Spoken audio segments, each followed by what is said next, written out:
Good afternoon, Hockenheim. We're just about finishing our lunch break here for all the officials. Hopefully you've had a chance to get something to eat as well and are coming back to your seats. We're just about to start the afternoon session of the FSG 2018 Endurance. Looks to be about 38 cars that have allocated slots this afternoon. There will be 33 cars running, then those, when finished, there'll be a pause, and the top 5 will have a Fast 5 shootout at the very end. So it should be a very exciting finish to the afternoon. Yeah, talking about excitement, what we saw this morning was quite exciting as well. In total, we have seen 37 cars starting. So out of the planned 59, that is about 2/3 of the teams managing to make it here. Out of those 37, 23 finished the endurance, and so that's again 2/3. So, and that is actually quite a good, finish rate, I would say, for a morning session. In general, the cars driving in the morning, have either reliability issues or are a little bit slower than the afternoon teams. The fastest lap time that we have seen was from the team from Thessaloniki, Greece, with a 79.2, closely followed by Akron with a 79.5, and on a third place the team from Poznan, Poland. However, if we look at the average lap times, and that is in the end I think the most important for most teams to get a good score in. If you look at only the cars that, of course, completed the endurance, the overall fastest average time is the Chinese team from Changsha, so car number 328, Hunan. Closely followed again by Akron, car number 330, and the third fastest average time is the Xi'an team from China, car number 329. So 2 out of the top 3 on the average lap times are the Chinese teams. Then again, we don't have the cones or off courses, which will be added as a penalty, right, Austin? Exactly, Steph, up here on our timing, we can't see yet the penalties for the cones. As a reminder, it's a 2-second penalty for each cone knocked out of the box. Additionally, if a car goes off track, that's a 20-second penalty regardless of how they rejoin. Yeah, so the teams that will want to have a good time in or a good overall scoring in need to keep it relatively clean. We have seen as few as 0 cones in Holla Endurance. That's not very rare, but I think the best teams can do it with less than 5 cones, which is quite amazing if you look at the amount of cones that the marshals have laid down on the track here.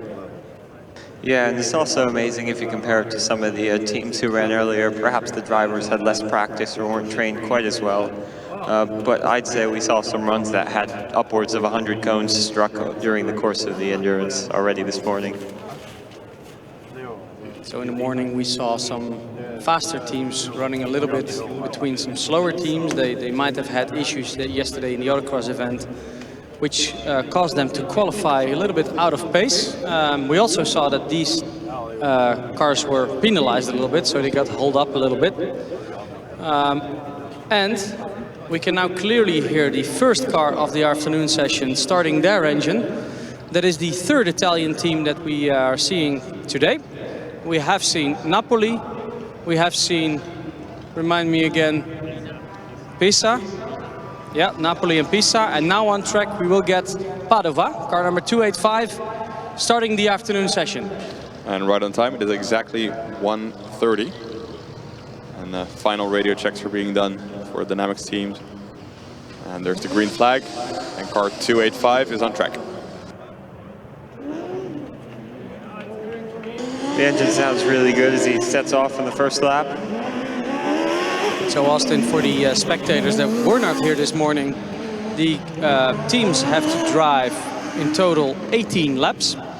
And in the middle of them, so 9 on 9, they have to do an intermediate driver change, which may last 3 minutes. If you are over 3 minutes, that's allowed as well, up to a certain point, but it will add to your own total time. And in this intermediate driver change, this is important, right? What is happening there? Yeah, it's very important. The driver change is used for the scrutineers to check and make sure all the cars are still safe, that there's no broken parts or that there's nothing leaking. Also, the teams have to change drivers, obviously. So one driver will get out and help strap the other one in. Once that has completed, the teams then have to restart the vehicles if they're combustion or activate the HV systems if they're electric. And they can be on their way. It's usually one of the more tense moments of endurance when you've got a petrol car that's not restarting and can get quite tense. Speaking of petrol cars, I think there's one about ready to join the car on track now, isn't there, Steph? Yeah, that is car number 277 from Lund University, Sweden. This will be the third Swedish car we see today. We have seen Linköping and we have seen Karlsruhe, clear river racing before. And now we have Lund as well. And Padova's first lap time is an 84.4. It's quite quick. I think one of the quickest first laps we've seen. Not quite the quickest, but he's right up there. In the morning we speculated a little bit about the fastest time of the day that we are about to see. We estimate that it will be around the 70-second mark. Maybe a little bit over, maybe a little bit under, depending on track conditions. But let's see. Okay, Lund University enter the track, the white, black and blue car. Sporting also a full aero package. Thijs, that has not always been the case, right? That cars were driving with full aero package. No, it's actually, well, a fairly recent development, although winning time, of course, getting ever further away from us. But for the last 5 years, we've seen a lot of them. But about 10 years ago, there really were very, very few cars that actually had full aero packages. I remember maybe the car from Madrid, I think in 2009, had a full aero package, but they weren't really slow. They were a bit ahead of the curve though. I think among the first cars to really go crazy on them was Monash, and GFR really pushed the boundary a little bit in the years to follow, starting in 2011 specifically, and 12 and 13. And that caused a lot of other teams to see the light and start developing their own aerodynamic packages. Yeah, I remember quite fondly about 10 years ago, the hashtag wings don't work was very popular when there was a big subject of debate, but I think it turns out they actually do. It got to a point even where I remember GFR's car looked like a big box full of wings, so they had to restructure the rules slightly to reduce the amount of aero that the cars could have on them. Yeah, I think one of the most extreme cases was the Michigan car from Michigan University. They came over to Germany as well a couple of years ago, and they basically just had one massive box that pushed all the boundaries. Meanwhile, car 242 from UA's Darmstadt takes to the course. I remember Darmstadt was the last team to complete the other Darmstadt team was the last team to complete the endurance in the morning session. So we can clearly hear the very nice engine sound from the Padova team. That's team name is called Race Up Combustion. They're here with 34 team members. Do we have a fun fact about this team, Austin? So the fun fact about Padova, they have two drivers now. It's Tommaso and Andrea. And the car name is democratically chosen to be Megan. And we see that quite a lot, Austin, girls' names. I don't know why. What do you think? Yeah, I don't know why girls tend to be female. I know there's Cars. Sorry. Well, I guess girls tend to be female. Most of the time, girls tend to be female. That's right. But yeah, why do cars tend to be female, Austin? Maybe it's because a lot of the guys here, if they are guys, don't have that many girls in their life because they're held up in workshops all week. That's one option. Yeah, teams do get very busy throughout the course of the year and tend to neglect other aspects of their social life and studies just to get the cars going.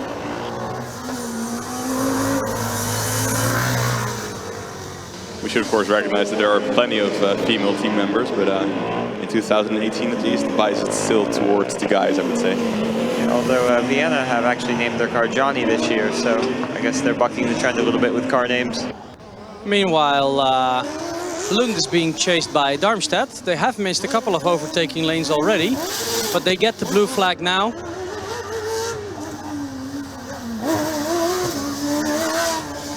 So, new car lining up. It's the black car with orange stripes from Paderborn, car number 258. Almost stalls it at the getaway, but they're off now.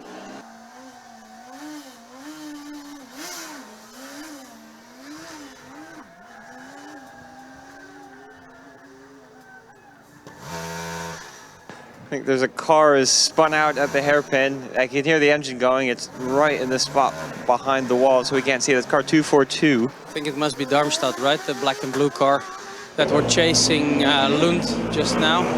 Overtook Lund actually, but now Lund is in front again.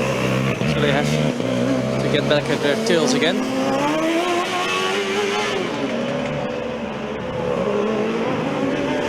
Ist der Weichabgleich beim Justus jetzt so okay oder muss es noch ein bisschen verändert werden? So we have 4 cars on track now. During this race, we can expect as much as 7 cars on track. We have seen that this morning as well, I think, 6 or 7 cars. So probably they will allow some other cars on track, but there's actually nobody in queue. So let me check the endurance running order to see whether we are missing teams.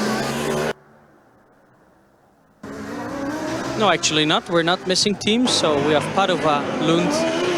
We miss UAS München. So car number 213, UAS Munich. So Munich Motorsport, they're not here. They should have gone before Darmstadt, then Paderborn, and up next is Esslingen, and they are in front of the queue, to be followed by Birmingham, and they're here as well.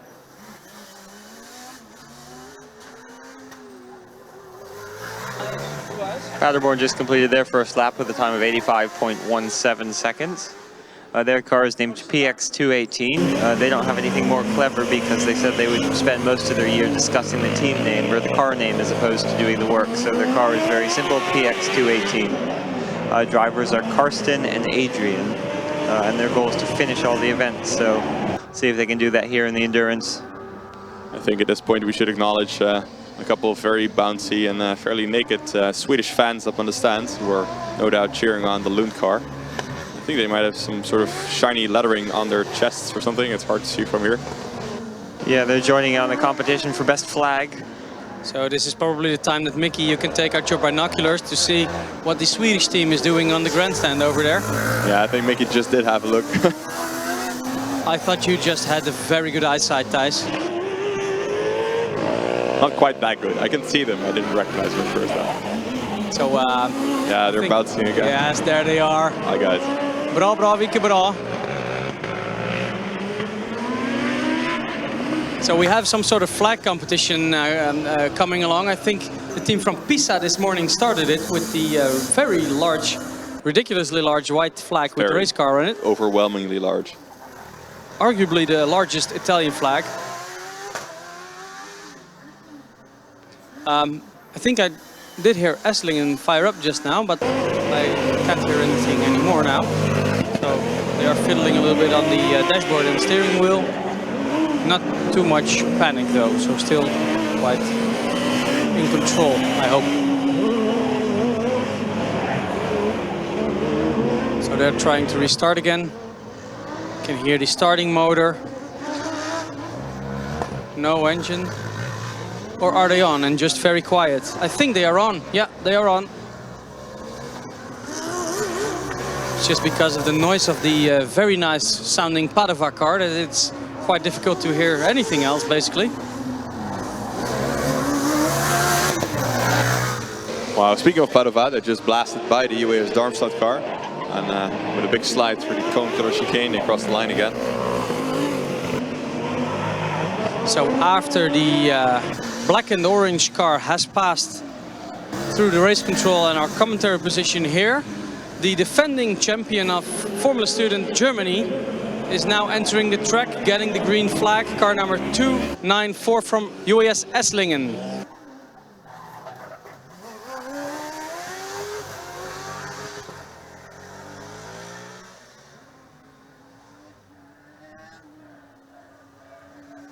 I can hear some singing from the Swedes up in the stands now.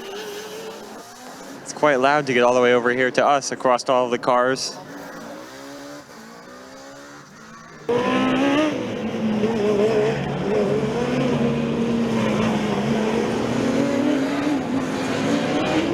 Five cars on track. The first car to come in for the driver change in about 1.5, 2 laps is the Italian team from Padova. They were released first. I think they are to be getting the last lap sign now. Marshall's holding that, so teams will get a last lap sign, as you can see now. Then they have 1 lap to go, and then they get the finish flag to come in for driver change. And this ritual will be repeated when they finish the endurance. Padova just drove a 79.9, thereby being the first of this bunch to drop below the 80-second mark. I've got to say that... sorry, go ahead, Thijs. Well, I was going to say, as Padova is passing now the car in front of him. Paderborn, that is. I mean Paderborn. I've got to say that so far all these drivers have been very clean. I haven't seen any cones at all being hit as Esslington completes their first lap. It's an 84.6. So all the cars are sort of in the same bandwidth, except Padova, they're faster, and Paderborn, they're a bit faster than the rest as well at this point. Padova's first drivers still making their way around the last lap, just going through the slalom now. Of course, Esslingen only on their second lap so far, so maybe they have some more speed in there as well. Big power slide from the Padova driver, pushing it in his last lap. It's joyful to watch that. Well, especially since it seems to be quite controlled, because me too, I haven't seen any cones, and he's into the driver change area for the driver change. With a big lockup, I must add. Yeah, he just barely made the turn into the pit lane. He almost hit the blue cone at the entrance.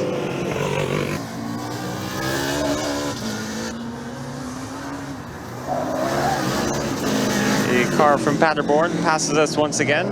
They did tell us that they had a very fancy brake light that was apparently also deemed a bit too fancy by the scrutineers, so they've had to get rid of that and put on a more conventional one. So we still haven't seen what their fancy brake light actually is. But I do want to make a shout out to their head of brake light design, Niels.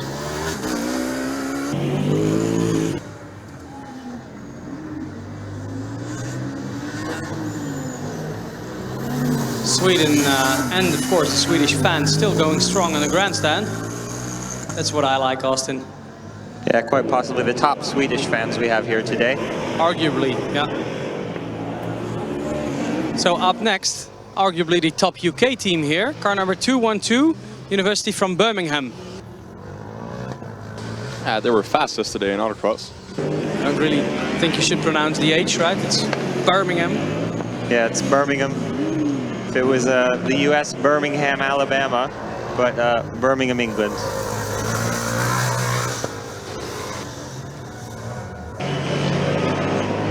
Esslingen now stuck a bit behind the Swedish car from Lund.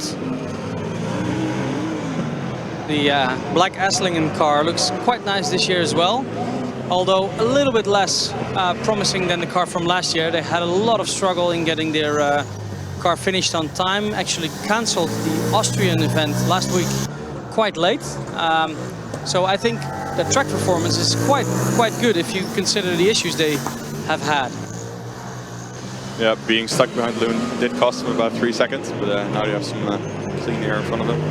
You can also see car number 54, UPC Barcelona, now at the front of the queue. That's the, I think the first electric car, right? So we have electric and combustion cars running, well, basically all together on the same course.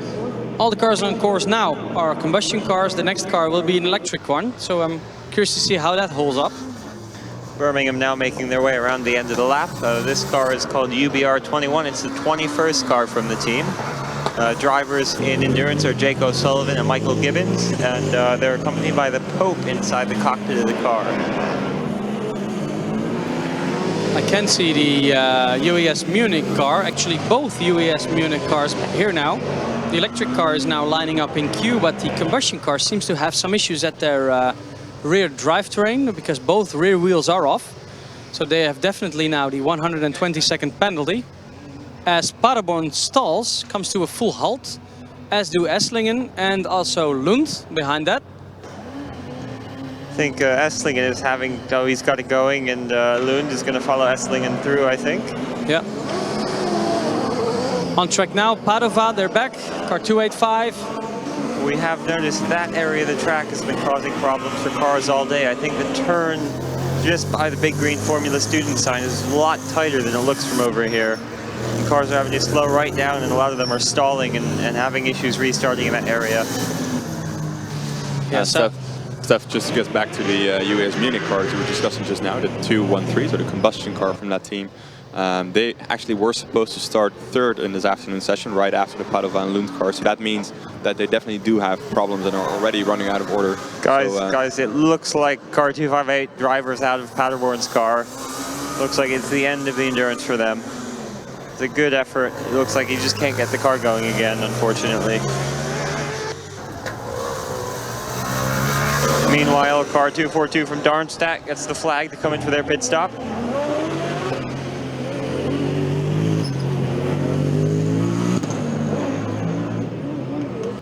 So that's a shame for Paderborn, because they have had the fastest lap of the afternoon session so far with a 80.78. They're closely followed now by Esslingen.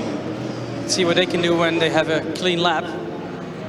If they get a clean lap, because they're stalling. No, they're of course slowing down because of the yellow flag situation, which in my opinion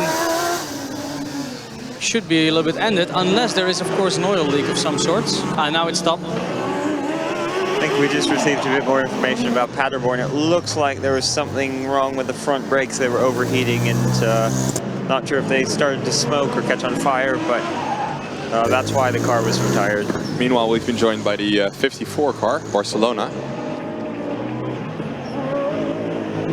Yeah, he missed that one because of all the action with the Paderborn car. Here's Lund making their way into the pits for their driver change.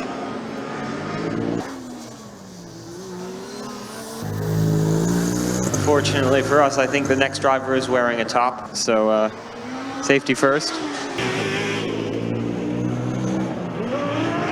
Birmingham finding some extra speed. Let's see what Esslingen is going to do in this lap, because they still only have had, I think, 2 clean laps. But I think they should be able to break the 80-second mark as well.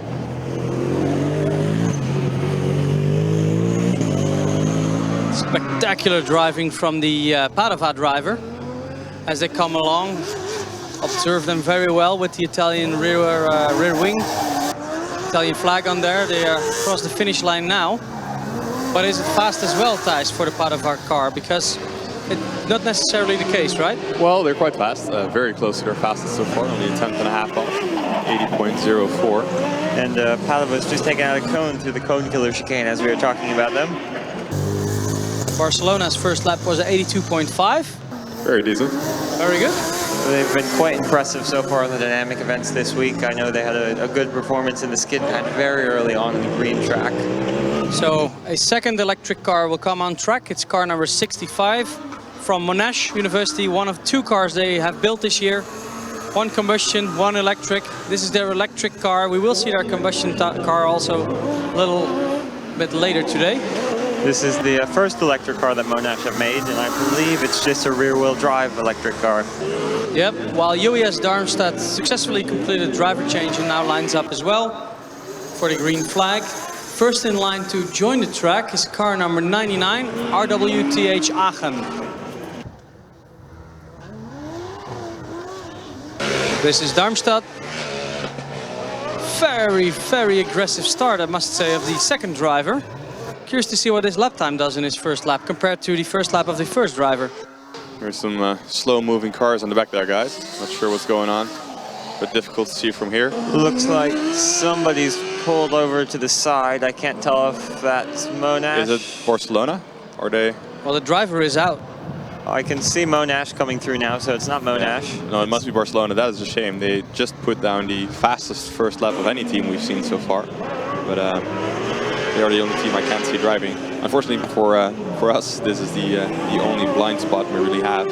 So it is sometimes a little bit difficult to see what's happening behind the timing screen. Luckily we have the live stream, and it does look like the driver exited the vehicle quite fast. We know for these electric cars that drivers need to jump out in order not to touch and the car and the bottom at the same time, the racetrack itself.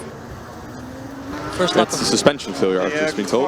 Car from Monash going quite slowly. I'm not sure if they're conserving energy already or what, but not going as fast as I was expecting it to be on the first lap. I'm going to repeat that. Apparently the Barcelona car 54, has suffered a suspension failure, so that is why they are out of the race. Unfortunately, already after a single lap. Give them a big hand. They showed a lot of promise in that first lap. So Darmstadt in their first lap of the second driver, 86.3, but they were held up considerably, of course, due to the yellow flag situation caused by Barcelona. If you look at the Padova car, when it comes through the slower corners on mechanical grip, you can really see it bumping a lot. It's quite nice to see.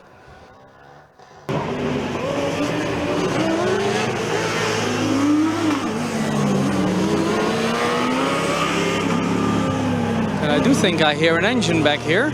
I'm guessing it might be from Lund, based on the cheer I heard from the stands. Yeah, definitely. They are on. I'm looking at the driver here. Thumbs up. Yep, and they will now go. Let's see if he can manage it without stalling. There he comes. Just before him, though, the car from RWTH Aachen, car 99, has joined the action. Monash going much more quickly the second time past us. Yep, perhaps it's the an driver 85. just learning the circuit on the first lap. Esslingen in their second to last lap for the driver change in a 207.89. I don't know if that's right.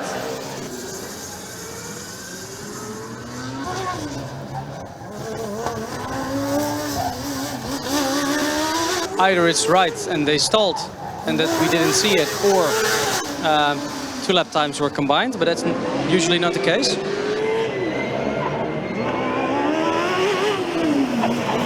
Back on track, Lund.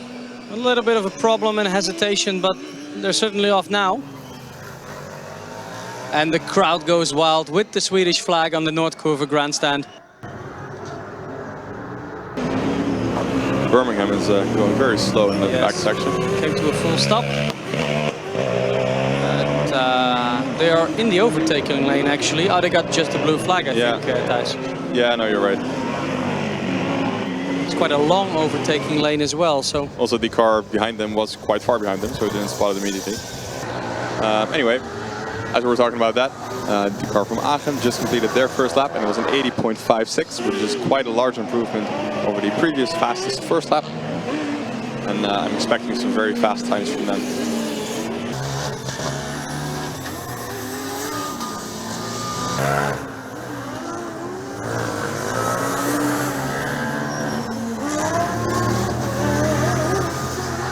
And Esslingen gets the last lap board shown to them. I think that does imply that the 2:07 was in fact a genuine lap time. It must have stalled at some point.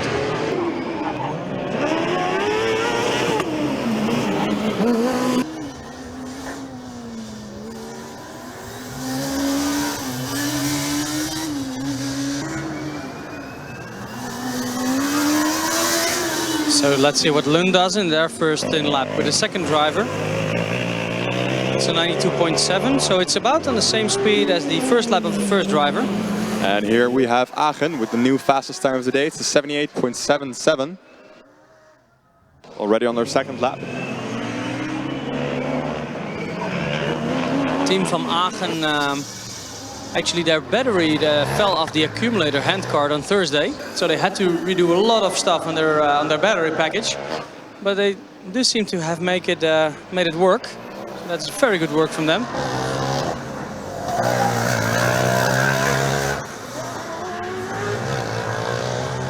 Last lap sign for US Darmstadt. No, it wasn't. But they did drive the fastest time of the day with a 77.69. And Birmingham given the last lap time before their pit stop. Meanwhile, Esslingen pulls into the pits for their driver change.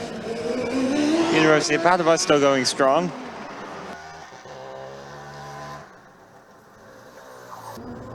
Padova now with just 2 laps remaining to complete endurance. Lund now holding up the Aachen car quite significantly. Yeah, again we see a car significantly being held up by another car in front. I think the marshal call should be able to be a little bit faster in order to ensure that everybody can get a clean time in.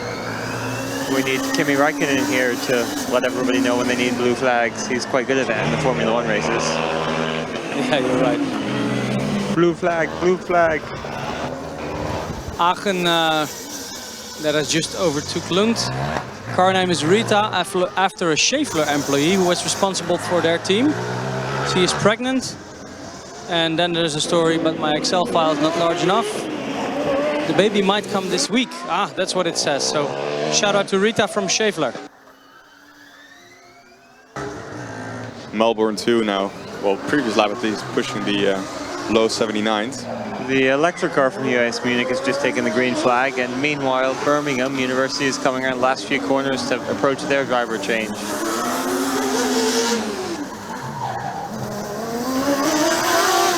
And University of Padova now on their last lap. Let's see if they continue the strong run and make it to the end here. Lining up at the front of the queue is the electric car from Karlsruhe Institute of Technology, car number 18.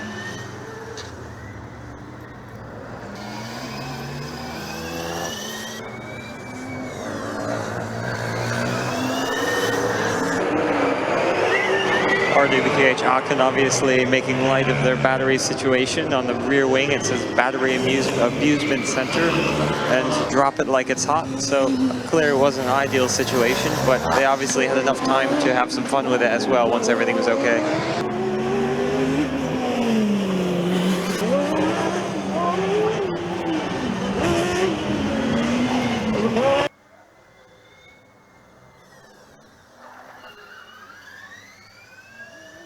Very consistent driving there from the Darmstadt car, number 242.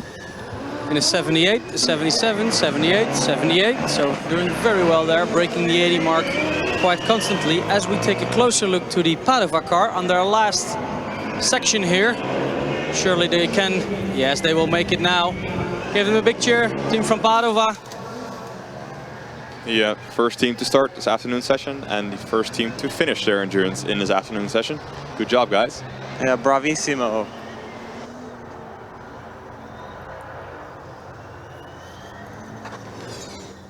Yeah, I think that's a word.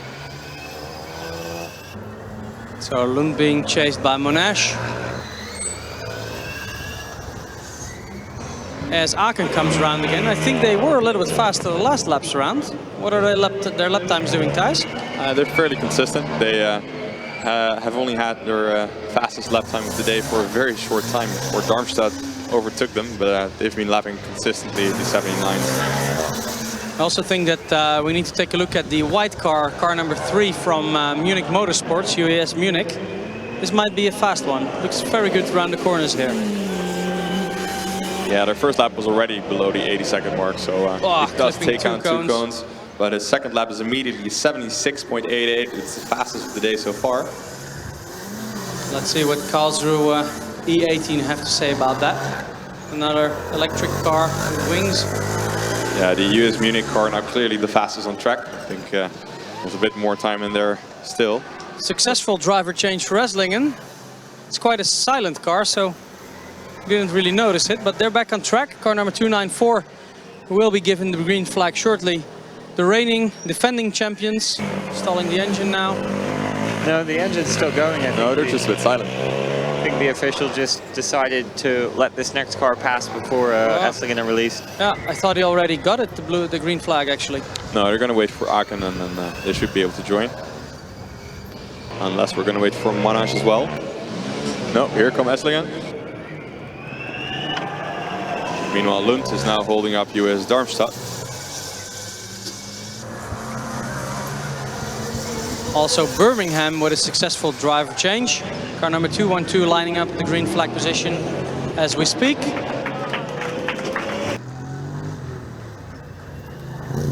Super tight overtaking there. Lund was released just after the Darmstadt car, which overtook them.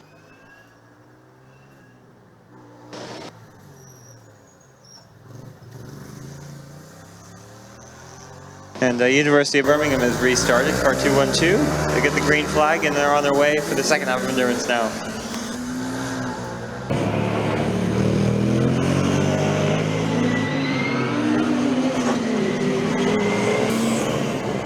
a joy to watch. 1, 2, 3, 4, 5, 6, 7 cars on track. And I think we might get another one because Karlsruhe Electric, Karlsruhe Institute of Technology, a black with yellow striped car, will join the track as well. Well, US Munich finally overtakes Lund.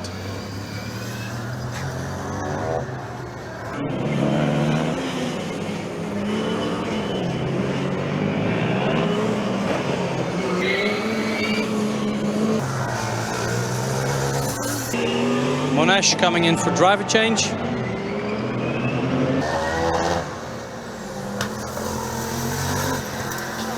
Darmstadt comes in. They finish their endurance. Congratulations. Yeah, guess who's back again? And US Munich is having some problems. They pulled over in the passing area just before us. Oh no, they were going so fast previously. Yellow flags are being shown. I know they've had issues all through the week. They were unable to take part in acceleration. I think they had the same issue at the beginning of their final autocross run like yesterday afternoon. Perhaps it's a recurring theme, or it could be something new. The driver looks like he's discussing with the officials. I think he's just waved his arms and he's getting out. Unfortunately for US Munich, car number 3, it's going to be a DNF in endurance. Yeah, this is likely either an AMS or an IMD problem, as we're being told by the officials. IMD, Thijs. Explain for all the parents and visitors here. IMD stands for Installation Monitoring Device. It's basically, very simply put, a check if there's no shortcuts, no power currents that are flowing where they shouldn't be. Yeah, basically to make sure you don't get shocked when you touch the car. Exactly, and if the systems detect that something is out of order, then the entire high voltage system is automatically shut down. So that means that Kit Electric has to wait a little bit. Next in line after Kit will be Joanneum Graz, UES Graz, car number 218, and UES Ulm, car number 244. And car 18, Electric Kit, is now on its way. Driver change, Monash looks very good. No drama, no real scrutineering action going on, so I expect him to be back shortly.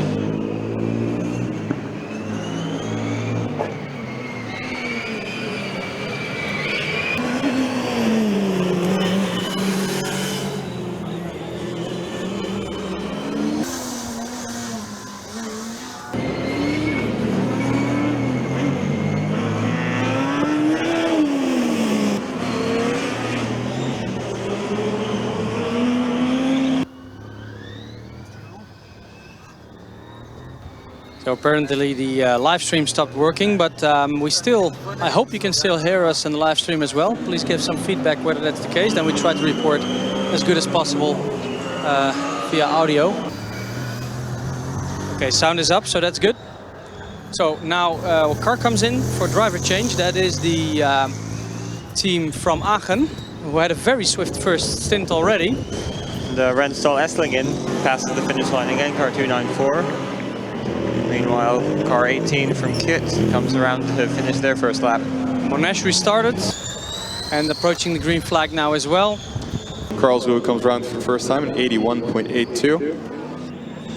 For all the people who watch the live stream, there is also a timekeeping website, tk.formulastudents.de. There you can watch all the times around. Yeah, I think the link is in the description for the YouTube event. Although I think the live stream is back up again, so that's good news. We just got a last lap sign. That must be for the team from Lund. Or not yet? Yep, should be. I think they've got 2 more, or they're on their penultimate lap here. They've got 1 more after this one. I think that might have been the... Actually, I don't know. Esslingen is going quite slow through the very tight section now. I think into the horseshoe. I think it was for the Swedish team because their fans are cheering on the grandstand. I would expect the Lund team to be close at least to the very end of their endurance. But we'll find out, I guess. Hopefully the Esslingen car will be able to fire back up. So the 2-cylinder Rotax engine from Joanneum Graz has fired up. They're at the starting line. Let's hope they can finish this endurance. Have some severe reliability issues in their drivetrain this year. Luckily, Esslingen is back up to speed again. They managed to restart their car and are now in the back straight and approaching the start-finish line again. Driver change for Aachen looking good. No drama, no scrutineering action, so a finish flag is joining us as well. A finish flag is being readied here, and I'm pretty sure that is for Lund.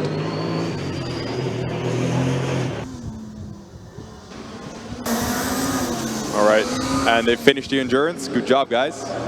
And there's a lot of bouncy Swedes on the stands again. Congratulations to you guys. Yes, meatballs for everyone tonight, guys. And Johannes Graz is on track, car 218.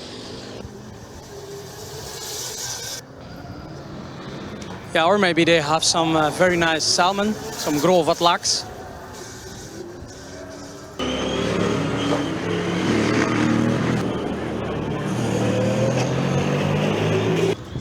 Arguably the best fan action of today, guys. Very well done.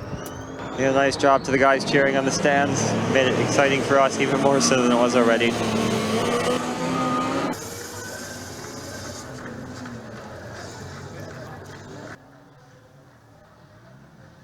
Looks like Esslingen is having some issues in the same spot. It's the low-speed corner just before the horseshoe that's been catching a lot of teams out. So we can see the green light of the Aachen car burning. The low voltage system is active, but there's an official in the way. I can't see where it turns red as well. Esslingen really is back up to speed because they just set their fastest lap so far. As did the Karlsruhe car. They were held up with the yellow flag situation in their second lap a little bit, but their third lap is immediately into the 78s. There they go, Aachen approaching the green flag now. And Ulm is firing up as well. Birmingham's continued their run. The second driver doing very well. I know the first driver had one small issue, but other than that, they've had a clean run. Car from Birmingham. Should be a quite fast lap from Graz already. It's an 80.8. Very well done. Kit Electric also flying out there. They broke the 82nd mark last lap round. Monash seems to be a little bit slower. Well, fairly consistent for their second stint, I would say. So back on track, the black, white and blue car from Aachen, car number 99.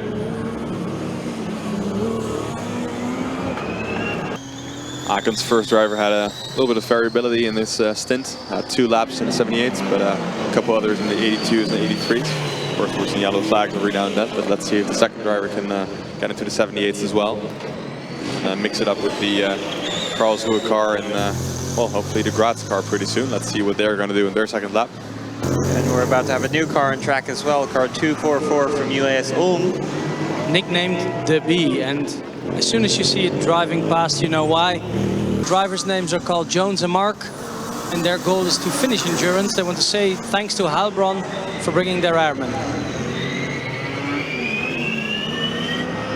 So let's see if Graz can improve on their own time and break the 82nd mark. I think they would be able to. Yes, it's a 77.7. And Ulm gets the green flag and they're off for endurance. Next up, in front of the queue is the Rokla team, car number 309 from Poland.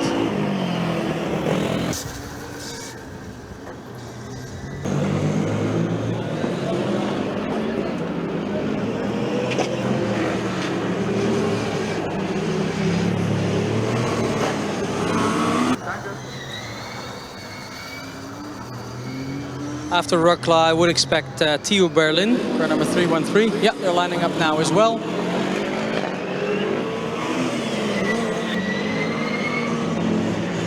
Aachen's second driver taking it a little bit easier than his predecessor so far.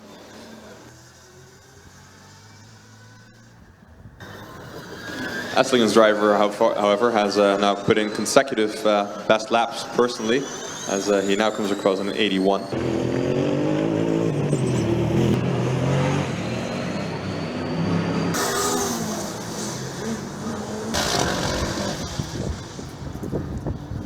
Both Birmingham and Esslingen now on their penultimate lap. We've shown the last lap sign the next time they come around.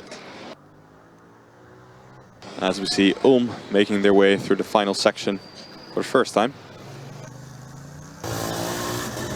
Let's see if they too can immediately get into the 79, 78, as Graz did before them. No, a little bit slower.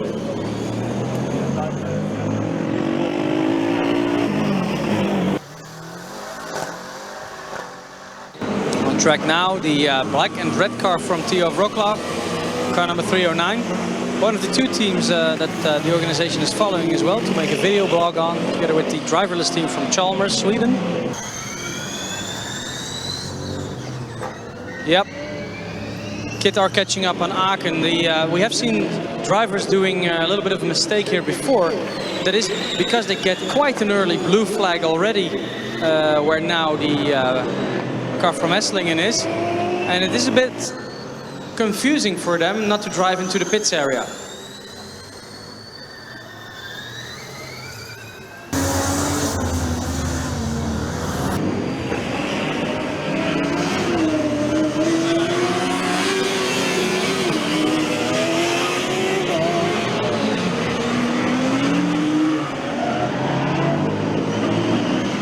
Yeah, and it seems that we've got an empty queue here. We only got number 313 out in the queue, TU Berlin. And after that, there are absolutely no cars. So I would suggest all the teams that are ready to drive to come over to the queue, because we do still have an endurance on our hands. Yep, the next cars that should be in line after the TU Berlin car are in fact car 249 from Uni Erlangen, 266 from Melbourne Monash, Tallinn, car 124, TU Graz and TU Brno, and I suggest that all of these teams make their way to the queue very fast. I do see the Monash team is here, but I think we're missing the Erlangen team. Yeah, well, I see them there pulling back from the... They were just at the refueling station. They're cutting it a bit close because, as we speak, car number 313 from Berlin is at the green post. So they're about to enter this endurance, and after that we need a couple of more cars. So Erlangen, get in the queue. Yeah, I also do see the TU Graz car, but they too are still waiting for a refueling slot. So the next car in line indeed is TU Berlin. And if they pass the grandstands, they will be given the green flag now. Actually, their bodywork is see-through, so pay close attention to the front side of the monocoque. You can see the driver at work with the see-through monocoque. Or see-through chassis, I must say.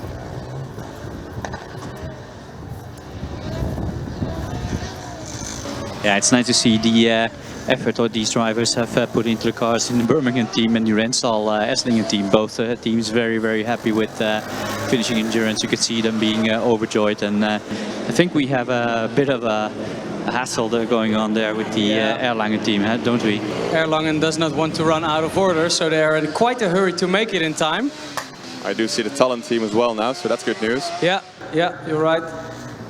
Some of these cars forget that they need to go past the refueling station before they start the endurance, because also during this endurance event the total amount of consumed fuel will be measured.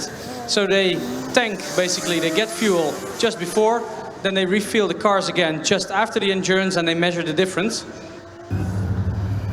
Yeah, and exactly every drop of fuel that you don't take at the beginning is actually points lost on the efficiency score. So I don't understand why teams wait for the last moment to do the fueling just before the endurance, but maybe they didn't anticipate the queue to be going as fast as it does. So. Yeah, weirdly enough, I think I can now see the GFR car being fueled, even though they aren't due on track for a long time, and TU Graz is waiting, even though they are actually supposed to be in the queue right now. I think they come prepared and elect not to wait until the last minute. We can also see the Regensburg car, one of the fastest car on track, back in black, fueling up.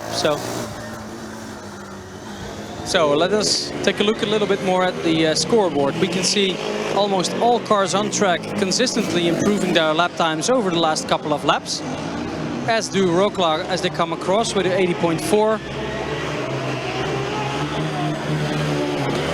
Yep, funnily enough, the UAS Graz car actually matched the previous fastest time by UAS Munich. They were 2 milliseconds slower, but let's just call it the same time. And they still have a couple more laps to improve on that still.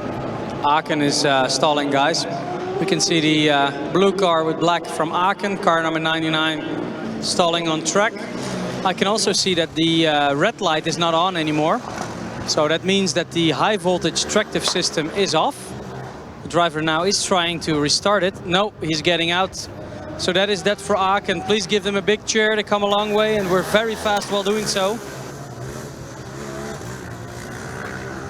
Yeah, you can see the driver not even trying to restart the car, so that must have been either an IMD or an AMS error. We will hear shortly probably on the officials channel. It was immediately clear for the driver that it wasn't going anywhere, and I think he did the right thing by letting the car drive out of the track, so he wouldn't be in the way for the other cars as well.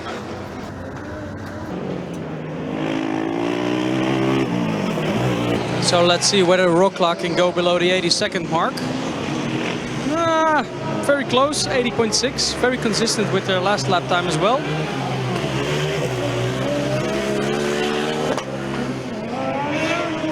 We got word that TU Graz perhaps had some suspension A-arm issues, so we'll have to see if they actually make it to their starting slot. So a new car comes on track, that is the Universität Erlangen. It's again a black and red car, so we have now 3 or 4 black and red cars on track. It's quite difficult for the neutral spectator to observe, but we'll inform you as good as possible on who's who. Yeah, just take a look at the numbers on the sides or on the front of the car. Those usually are quite big and have to have a high contrast, so that means white on black or black on white. So usually if you have, well, at least decent eyes, not all of us have, but if you have decent eyes, you'll be able to see the car numbers, and we have these event handbooks in which all the car numbers are shown together with the university name. Drivers from the Erlangen team are named Kevin and Jonas. And their car, it's actually the 11th car they build, is named Lambda after the 11th letter in the Greek alphabet.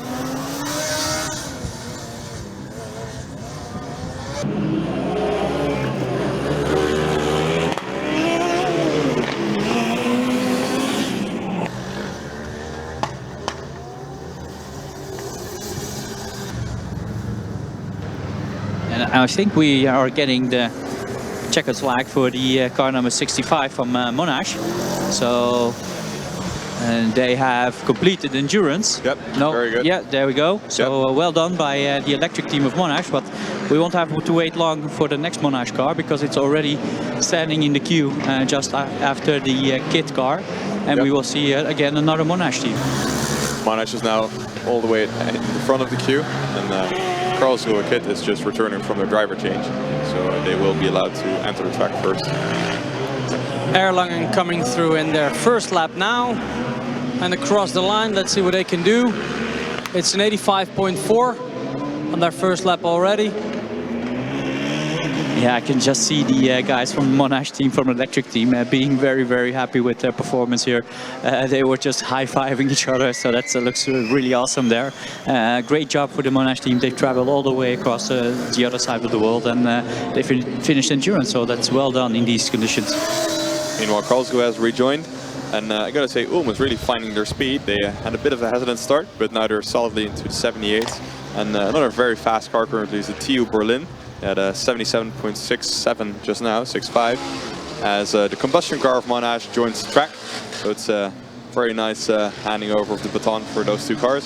Monash car from Australia. The car doesn't have a name, but they call both their cars the Twins.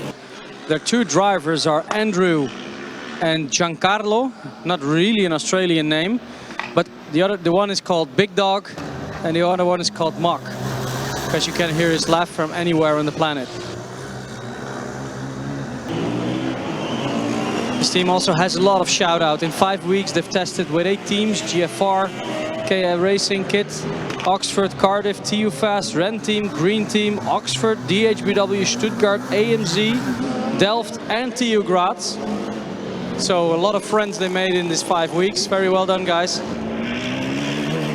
As Ulm was being shown the last lap sign for their final lap for the first driver, and they are about to come into the driver change area. Next timing they come around. Shout out from the Monash team to Scott Wordley. I think anyone who has visited the FZE forum in the last 10 years knows his name at least.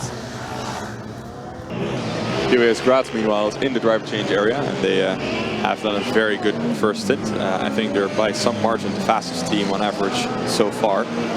They actually put in 6 different laps in the 77s and a single one in the 76s. They have just restarted their engine and they're about to rejoin, approaching the green flag. Let's see if their second driver can match this great performance so far. I'm actually amazed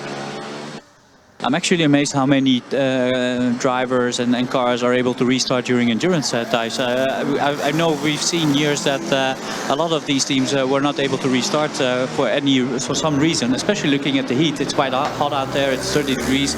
A lot of engines have restarting difficulties, but this year it's quite decent, to be honest. I'd have to look it up, but I think last year might have been a particularly bad year in that respect. But definitely this year is a particularly good one so far. So the black and yellow car from Ulm just entered the pits area for their driver change. And lining up at the front of the queue is Tallinn, and they should be followed by TU Graz, and they are currently at the refueling station. Karlsruhe KIT, second driver, certainly no slower than his predecessor, already a 79 and 78 in his first 2 laps.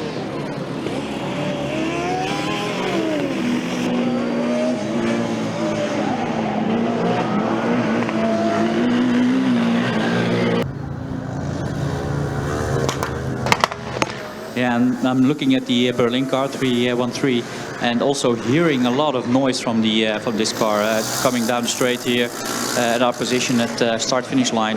A lot of misfires or backfires. I don't know what it is, but it does sound a bit weird. But it's still going strong. I think we can't really see the difference in lap times at the moment. So maybe it's just an audio-visual spectacle, but it doesn't seem to hurt them in speed anyway.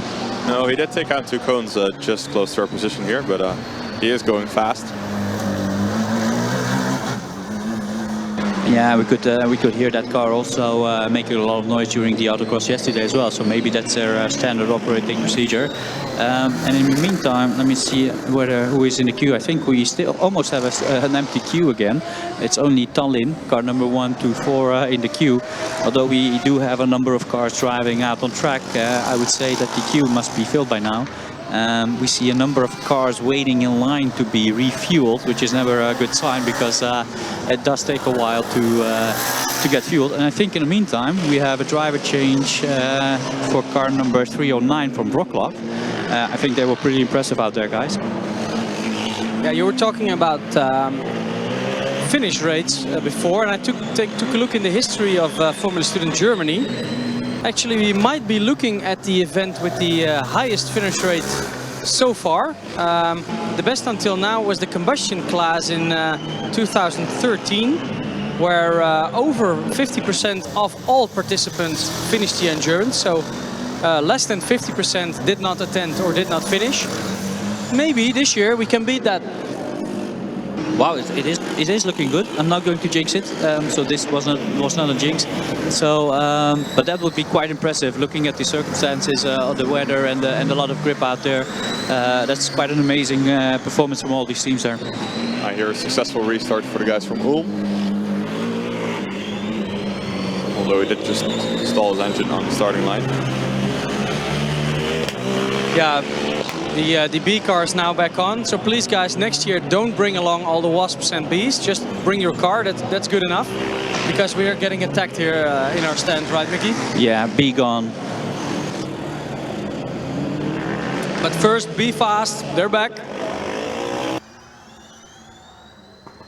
As the TU Berlin driver is in his final lap, I can see his colleague, his co-driver, making some jumping movements, getting warmed up for his session.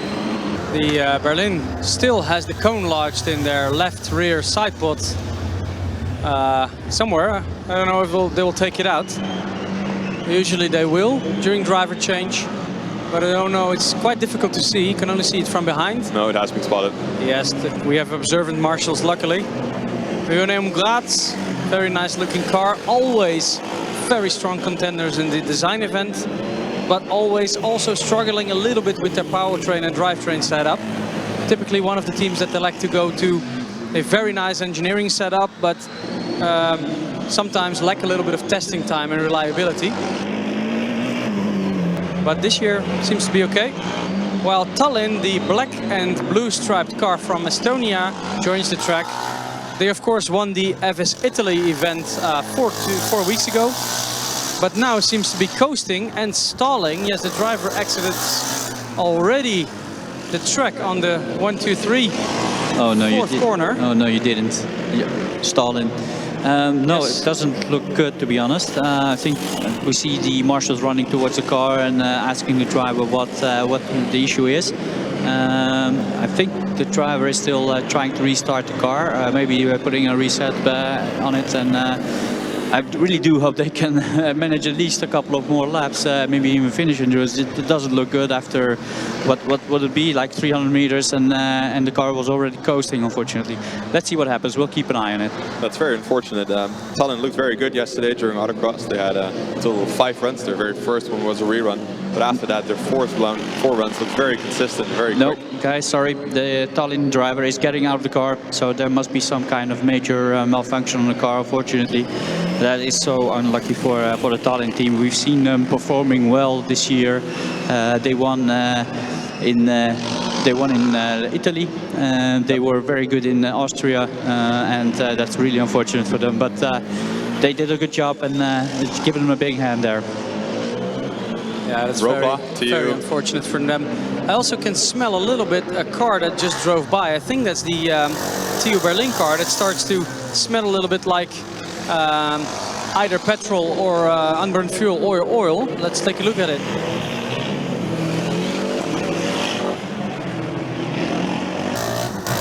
Wroclaw stalls, but he gets it back again. Quite a reliable car. One of the cars definitely that impressed us over the last couple of 2-3 years as one of the newcomers in the combustion class. Wroclaw rejoins the track after a successful driver change, as the queue is now slowly filling back up again. You can see the TU Graz car here in front, and just now the Brno car is being pushed in queue behind them. We're still waiting for Valencia, but I see them over there at the refueling station, and right behind them it's Eindhoven.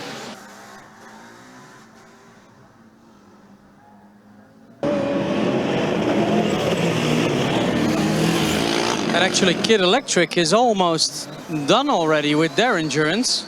This was their 16th lap just now with 81.7. They have 2 laps to go. Yeah, guys, and I'm looking at the car from TU Berlin.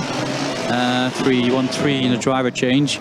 I think the driver is trying to restart the car, but it's not working so far, and I think he's getting some assistance from the other team members as we speak. I think the stopwatch is being pulled out already, and as we all know, you get another minute to restart the engine, but after that it's going to be game over, so I do hope they can restart it as soon as possible. I can hear another car firing up. That's TU Graz. Yep, I think there might have been some yellow flags involved here and there, but I also think that the KRT car did throttle back a little bit, not pushing quite as hard as some of the previous laps, where he was putting in very consistent 79s and 78s at the first half of his stint for this driver. But he's still going strong, and he's now on his penultimate lap. And it's getting really, really anxious for the Berlin team. Clock is ticking, and the marshals are looking ever so sad a little bit, because they see a very good car and a very good team, I think. But now the final moments of the 1 minute are ticking away. So well, this is going to be very, very exciting.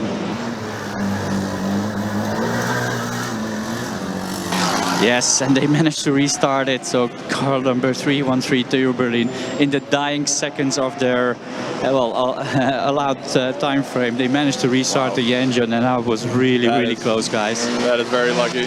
Here is the TU Graz car firing their single cylinder and joining the action on track.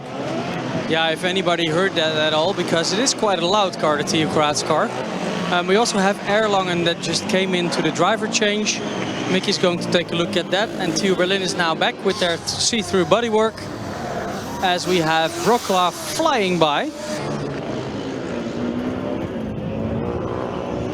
Guys, good news, the green flag's been waved and TU Berlin has rejoined us. We're very happy to have him back. It looked very tight for a second there. So KIT Karlsruhe Electric on their last lap. 3 corners to go. That is the first. This will be the second. And then he only has the main straight and the last section here. Through the chicane, getting the checkered flag, car number 18 from Karlsruhe, completing endurance. One of the very fastest laps cars on average so far we've seen. Yeah, and we just got word that one of the main scoreboards at the grandstand seems to be broken at the moment.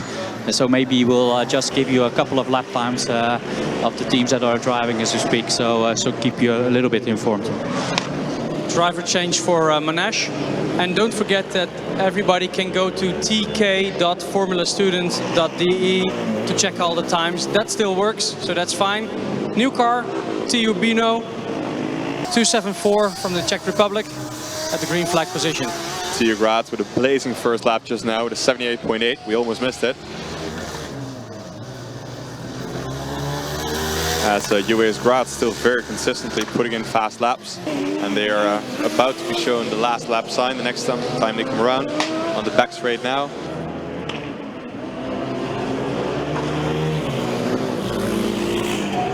Yep, another 79-second lap. And a new car, Team Beno. Car's name is Dragon. Driver names are Lavach and Peppa. And actually the first driver, his nickname translates to bottled beer. So that's not a good sign. That is quite interesting. And there we have car number 249 from Erlangen. They successfully completed the driver change, and they're about to rejoin the endurance. I think they will just wait for the B fast car to pass them, and then waiting a couple of seconds probably to give them the green flag. Yep. And I think, yeah, there they go. And there 1 second before that, it was TU Graz blasting by in the new fastest time today with a 76.84, improving on the earlier UAS Munich time by 4/100ths of a second. But it's only their second lap, so I'm sure they can improve even further. It is the 6th time that TU Beno is here in Germany. They only managed to complete endurance 1 time before. So let's see what they can do this year. They want to give a shout out to Mainfranken Racing Team. Final corner for UAS Graz. They're about to finish the endurance. And it's car 218 across the line. Very consistent lap times from them. A lot of 79s, a couple of 77s and 76s in there. And I'm pretty sure they are the fastest time on average that has finished so far. Yeah, and they were very unfortunate in the Austrian competition. They failed in the last lap with an empty battery, and they managed to correct everything, and they did a hell of a job out there. And well done from the UAS Graz team. So TU Beno just had their first lap in. It's actually faster than the first lap of Graz. So that looks very promising for them. It was a 78.7. First though, TU Graz across the line again. They still do have the fastest lap and improve on it further now, 76.75.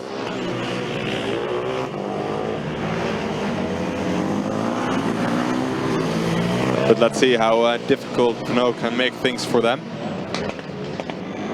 Yeah, and we can see the Erlangen is slowing down drastically as they cross the start-finish line here, and yellow flags are being waved for Roklaw. He's back. He got it. I think it had issues to go into gear. We have now only 1 4-cylinder car on track, the Wroclaw team. All the others have the very distinct sound of a single cylinder, aka lawnmower, but they can be quite fast, as you can see. And another one of those is Monash. They're about to rejoin, back from a successful driver change.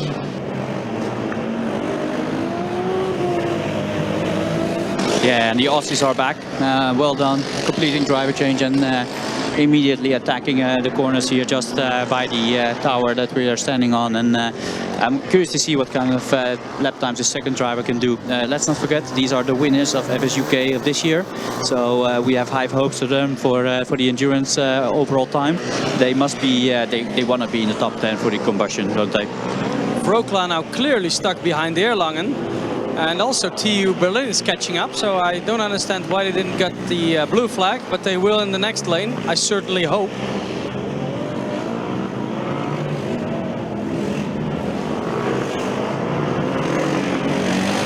TU Berlin seems to bog down a little bit at the tight section, but they got it back again. Loud bangs from the exhaust. Yeah, and I saw him struggling there earlier as well. I'm not sure whether the fuel pickup problem or something else, or maybe just too low on the revs and not being able to shift back a little bit. But we saw them struggle, and that specific part is a very, very tight corner. A lot of teams have issues there. We'll keep an eye on that. Yeah, and we can also see that Wroclaw just overtook the Erlangen team, but they are following them now quite well, actually. And also TU Berlin are catching up, so we have 3 cars about the same pace now in the North Curve section. That's a joy to watch, right, Mickey? Guys, we aren't giving the Brno team enough love. Car 276, car 274, I should say, just broke the fastest lap of the day twice in a row. The fastest now is 76.38, and it's a nice battle with TU Graz. Yeah, a lot of things going on here out on track. We have car number 395 from Valencia joining the endurance, and in the meantime we see 3 cars driving close together. And yeah, it's a Wroclaw car who earlier actually overtook Estlingen, but immediately afterwards, as you noted, seemed to slow down a little bit. And unfortunately now the fastest team, as Ulm actually crosses the finish line. Yeah, they have finished the endurance. We almost missed that. Yeah, be fast. Guys. Well done. Car number 244 finishing endurance, and I think nobody from the Scrutineers was there to greet them. But awesome job from the car from Ulm. Well done. Yeah. We now have the unfortunate situation where HEW Berlin is now stuck behind Erlangen, whereas first they were stuck behind Erlangen and Wroclaw. After Wroclaw was suddenly a bit low on speed. I hope that car is all right. Now they're holding up Brno a little bit, who are the fastest team on track so far. Next car in line, the orange and white car from TU Eindhoven, car number 40. Yeah, Wroclaw definitely has some issues. As the car passed our position, I couldn't hear him shift. So this is a position that we're at, that most of the cars have to shift a couple of times. So not sure what happened there, but Wroclaw is definitely losing a lot of speed, and I think we can see that on the lap times as well. They were doing 78-second laps, and now the last lap was a 95 seconds. So they're losing 15 or 17 seconds even on per lap at the moment. So let's hope they can finish the endurance. Of course, some of that time will be lost in the blue overtaking lanes, but still they are on their penultimate lap. On track now, just flying by the infield. The car from Eindhoven with very nice water cooling system provided by Picobello BV. A lot of action going on, yellow flags, overtaking, cars getting held up. Yeah, another little train forming here. Valencia very close behind the Melbourne car. Yeah, then again, he is getting hauled up quite a lot. They should have given him a blue flag already. Well, Melbourne, I think, is only holding back before because they too are being held up. And we're seeing one of the cars being stuck out there just behind the scoreboard that we can see at the moment. We're missing one of the cars. We'll try to find out which one it is. Because I've already saw the driver getting out, so we'll try to report on you for that. Is it Brno or not?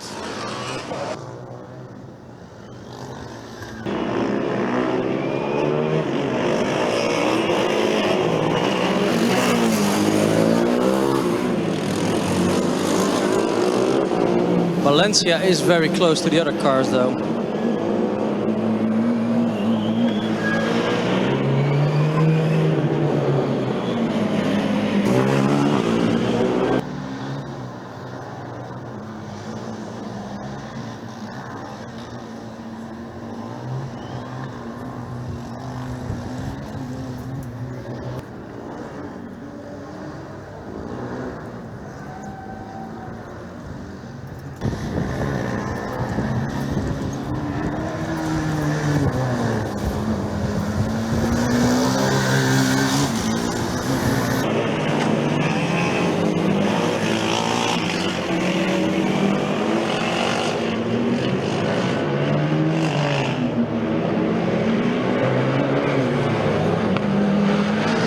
So we think it's a Wroclaw car, but lining up now is car number 399.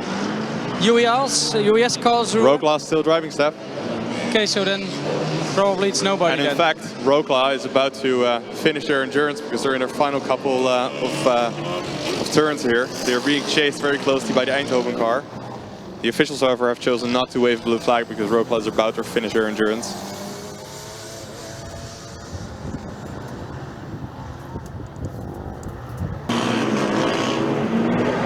Rogla's across the line.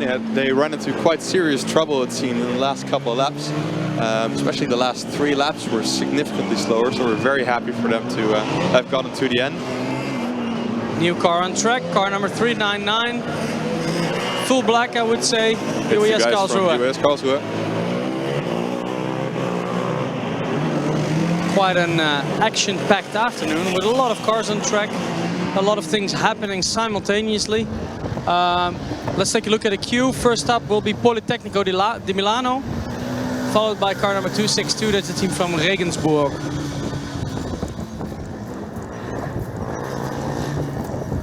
Erlangen now getting the blue flag for Bruno to overtake them. Yeah, Bruno was very quick earlier on, but they've had to hold back for about 3 or 4 laps. Pit stop for TU Graz. Oh, Valencia puts down the fastest time of the day, 75.848.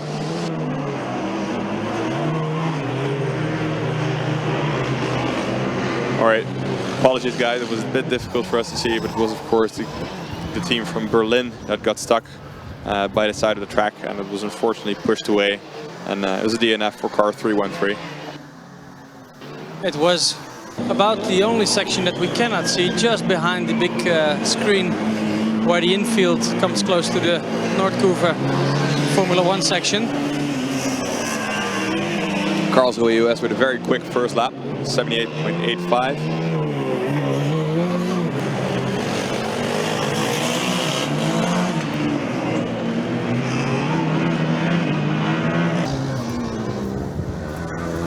The Valencia driver, however, coming very close, very quickly to the Erlangen car who they are chasing. The Valencia car, by a mile, the fastest car on track so far, I would say. They too had to hold back a little bit with all the little trains forming, but they have now been able to set a couple of fast laps, and they are now allowed to pass by the Erlangen car.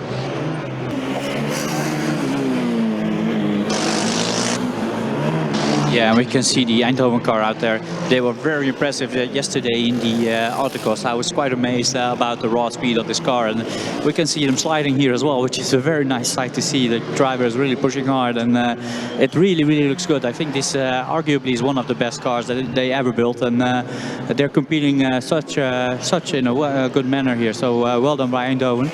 A very spectacular driver style. Speaking of spectacular driving styles, UAS Karlsruhe comes sliding by in our position, and that looks really, really good. Did we have any reports about tires overheating or tires being destroyed at the moment? Well, I did hear some stories about people being worried about it in the dynamic area, but I haven't seen anything actually problematic.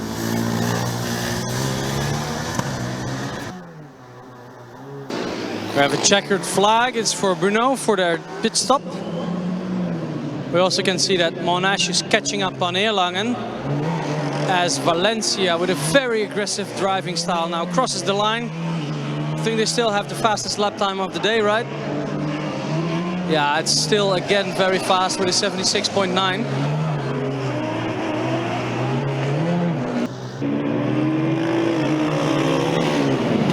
Yeah, talking about tires and Eindhoven, that's a good story to combine them both. They are one of 2 teams to design their own tire compounds together with Delft, with a Dutch manufacturer, Apollo Vredenstein.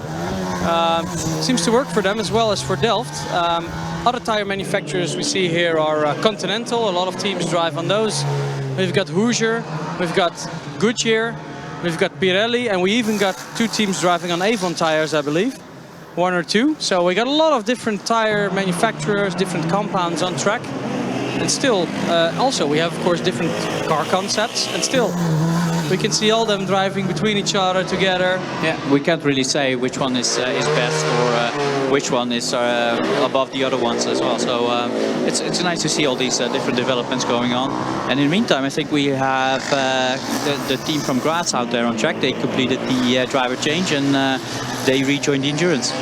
Yeah, let's see if they can mix themselves up in the battle for the fastest lap, which US Karlsruhe just took over, because they drove a 75.7, just eking out Valencia's previous time. Last lap sign for Monash.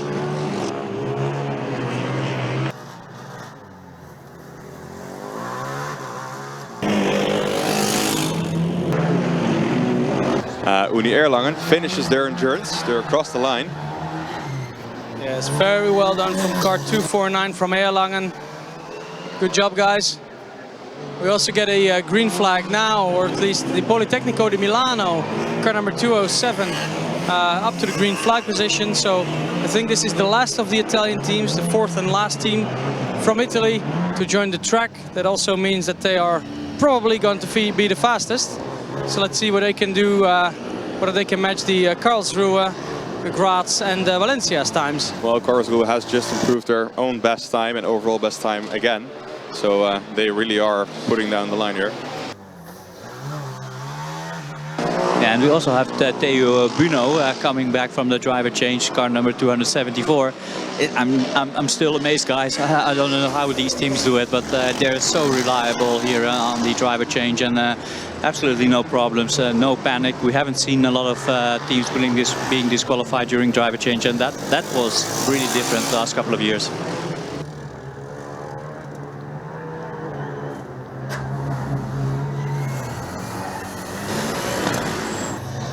Yeah, and Theo Bruno is out aggressively already in the first couple of turns and chicane here.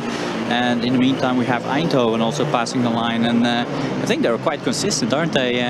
Putting in very decent 77, 76, 78 lap times, and yeah, it's very, very consistent. Yeah, a lot of 78s, and they're super consistent. Meanwhile, Monash is on their final lap. So first lap from the Politecnico di Milano. Takes a while to come through. It's 78.6, so that's a very fast first lap. And in fact, it is the fastest first lap of any car out there so far. So the team from Valencia, I want to shout out to Daniela da Lima.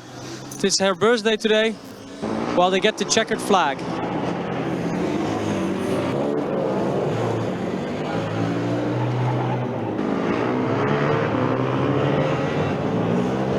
Actually, the team from Valencia, this is only their fifth car.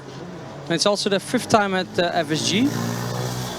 And they really want to finish the endurance and go maybe for a top 5 position overall. That would be a feat if they could manage to do that.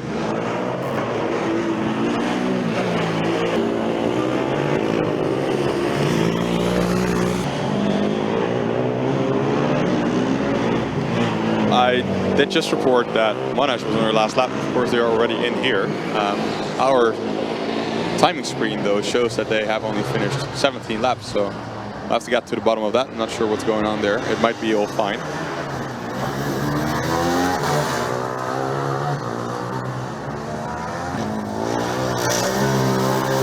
Yeah, so congratulations for Monash, I would say, for finishing the endurance.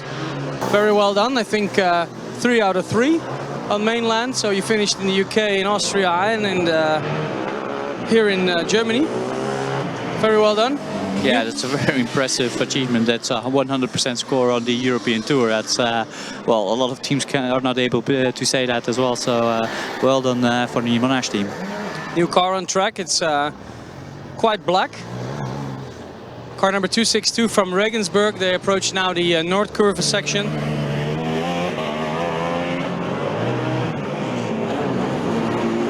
Milan is really wanting to go for the fastest time of the day. They are improving their time. Let's see what they can do when they come round. Eindhoven whizzes by, gets a checkered flag now for their pit stop. Milan already very close to the fastest overall, and only their second lap.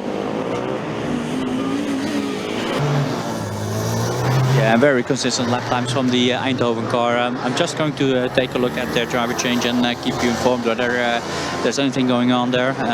It looks very, very relaxed as far as I can see, and yeah, I don't see any difficulties with that car. Graz just set their personal fastest lap. Another 75, just as some other teams are doing now, and this time it's a 76.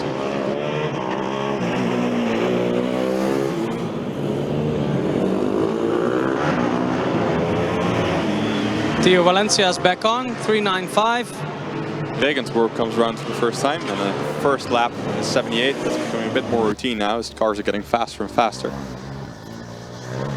TU Graz wants to thank Joanneum Graz for the walk-in sauna.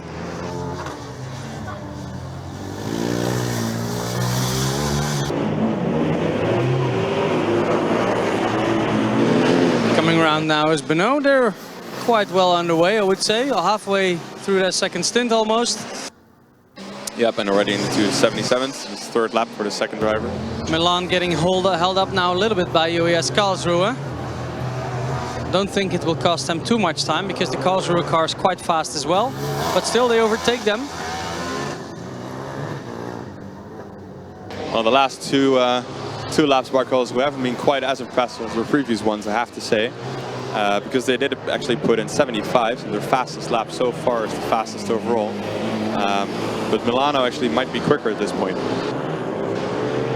In the front of the queue now, it is the green team Stuttgart, car number 26, followed by car number 308, Karlsruhe Combustion, and followed by car number 78, TU Hamburg Electric. Yeah, these were, I think, one of the teams, especially Green Team Stuttgart, that had a bit of bad luck yesterday by in their fastest run, at least the final run that they got. It was a rerun. They elected to go, and they had a massive suspension failure. We could see it on the videos that were taken by bystanders as well, and I'm really amazed how they managed to fix the car and be here in the endurance. And I would expect them to be really fast. Yeah, it was very dramatic. They actually did see a yellow flag towards the very end of their fourth run, and they therefore were given the chance to do a rerun. But because they were barely hindered, it was very fast lap that they then had to rescind, because that result then got scrapped, and the rerun then proved dramatic for them. Yeah, they actually got the choice. The driver was given the choice whether to take a rerun or not. Finish flag for UES Karlsruhe. Is that right? They are in for their driver change. Yeah, you're right.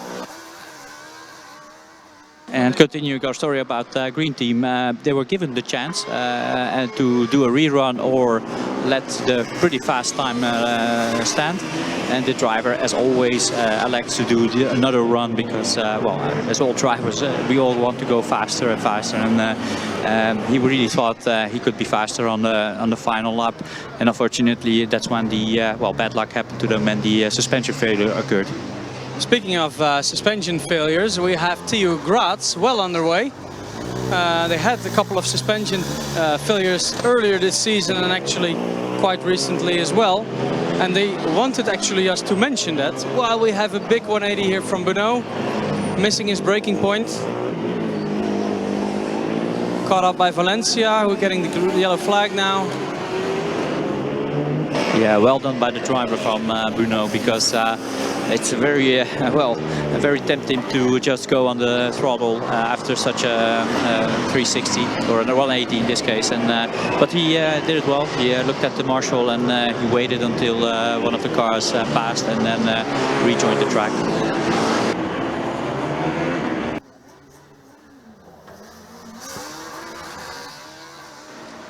So TU Graz, Valencia and Milano, fastest cars on track at the moment.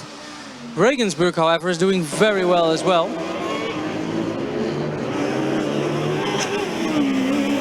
And as we were saying yesterday, the autocross is also sort of a qualification lap for the endurance, and this is the result. We see the fast cars driving together. They have a similar pace, so there's not too much overtaking between them. So that means that they are not hampered too much in the endurance event, and that means a lot of points for them.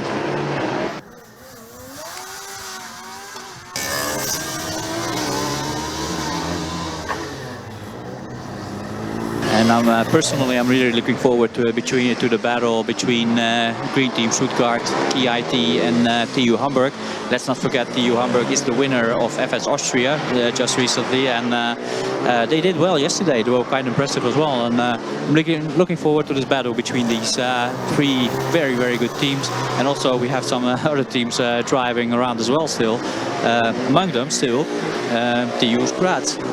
UES Karlsruhe, meanwhile, had a very swift driver change, and car 399 is already at the green flag position. Just waiting for Regensburg to pass by, another very black car. And we just had a last lap time for TU Graz, the car with the yellow nose. They're flying past the North Curve right now. While US Karlsruhe indeed rejoins the fray, car number 399. And also Green Team Stuttgart, car number 26 now, giving the go-ahead to come to the green flag. It's a black car with green stripes. Yeah, they have a very, very impressive oil-cooled battery pack, which is very novel and innovative, as we used to say it. And it's just very impressive. The scrutineers were really, really impressed by this solution for the cooling of the battery pack. So first we get the last lap sign for the pit stop for Milan. Yep, and then right after that we get TU Graz through their very last corners. And as they cross the finish line, they are by some margin the fastest team so far to do so. Their average lap time was very good, and they had a lot of 76s and a couple 75s in there. Very impressive time, guys.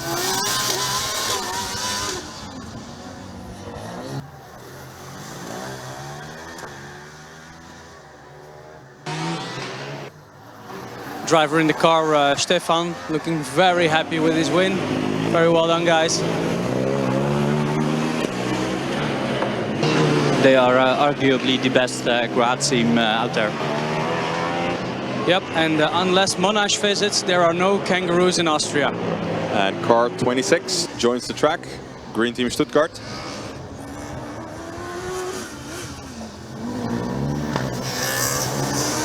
Currently the fastest electric vehicle that has finished. I think that's still Kit car, right? It's an average lap time of 80.4, so let's see if Green Team can catch up on them. First lap time from Karlsruhe was 81.8, so definitely Stuttgart will be looking to go towards the 82nd barrier there already on their first lap in order to not lose too much time from Kit. Yeah, we've seen a whole bunch of combustion cars already doing 78s in their first lap, so let's see what Green Team's going to do, how hard they dare to push. Talking about combustion cars, we have a new one. It is the black and white, yellow striped car from Karlsruhe Institute of Technology, car number 308. Yeah, in the meantime, we also have the driver change for the Milano Polytechnic University for car 207 going on at the moment.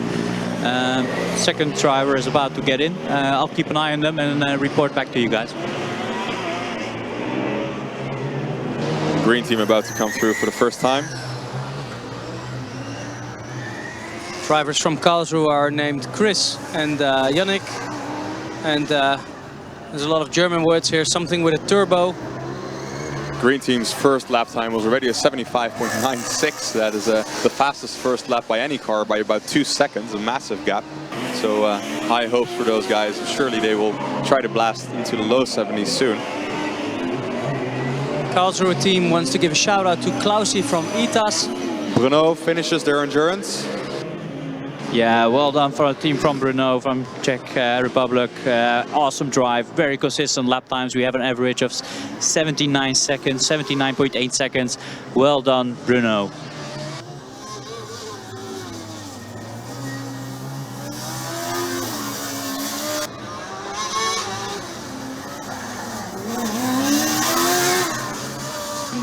We're a bit quiet while we enjoy the very pleasant engine sound of the black car from Regensburg. Car looks very good. They're on their last lap before the driver change, as Green Team Stuttgart is about to come through for the second time. And I'm looking forward to this. Let's see what their lap time is.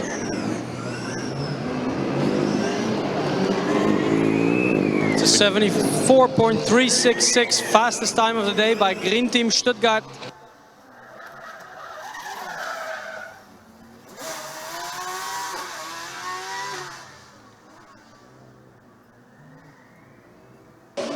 Valencia coming across the line. They're very well underway in their second stint. And guys, sorry to interrupt you guys, but I see, well, Kit on the first lap, probably on the second lap maybe, almost stalling on the first lap indeed. They were going really slow in the tight chicane there, so I was really anxious a little bit that they would not be able to continue. Didn't look good, but they obviously picked up the pace, so there they go again. But let's keep an eye on them, because that's not a good sign at the moment. It doesn't show too much. 82.9 isn't that bad. got a finish flag coming along. That car does sound nice. It's Regenburg in for the driver change.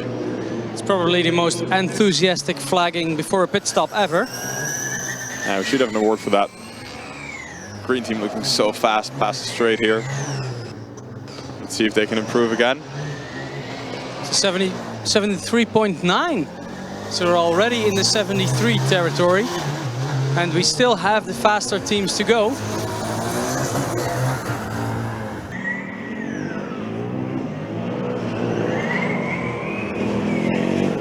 You can hear a single cylinder firing up. That's Milano back again.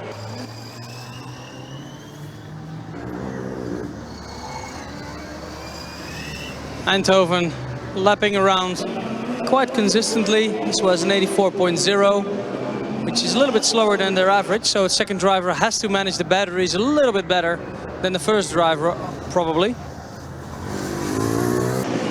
Yeah, and we do know from these electric cars that they are able to do some regenerative braking, so that means they can win back some of the energy that they put on the tarmac. But we always know that towards the end of the endurance, it's always a bit close. And without some of these cars can't even complete endurance without some regenerative braking, right? Yeah, and while you said that, the beautiful looking car from the Politecnico di Milano is back on track. The white and red/orange. Still not quite sure what it is. Looking car on track now. And the new car on track as well, also very nice looking, is the blue with green striped car from TU Hamburg. Yeah, and I expect a proper battle now between the green team car and the Eindhoven going strong as well, and Kit, and a lot of very good teams. And we have another Valencia, finisher. 395. Vamos, well done, Valencia. Very quick last lap, by the way. Almost matching their previous fastest time. Eindhoven, meanwhile, also powering towards the end of their endurance. Now in their penultimate lap.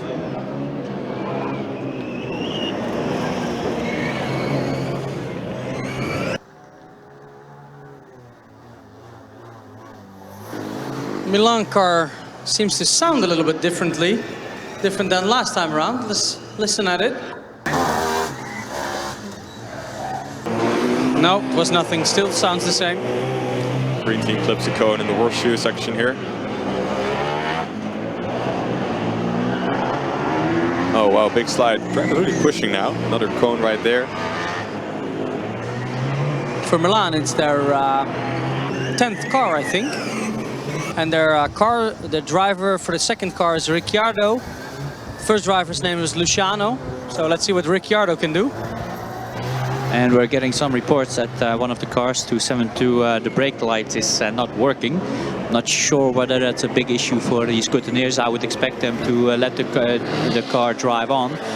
Maybe they will check it during the driver change if they come as well, and maybe they will also check it after the endurance is finished. As everybody knows or might not know, we have a post-endurance scrutineering, and they check a number of things there, Thijs, don't they?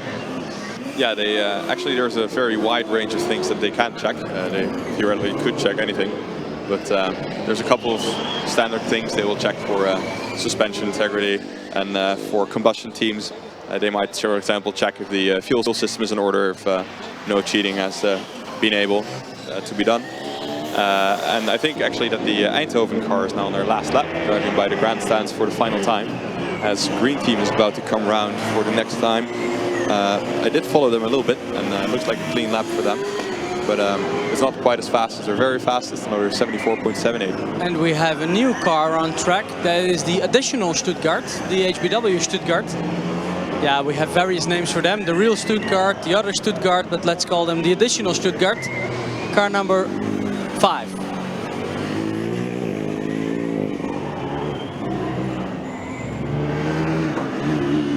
Also TU Hamburg on track, and they just set their second lap time, almost identical to the first one.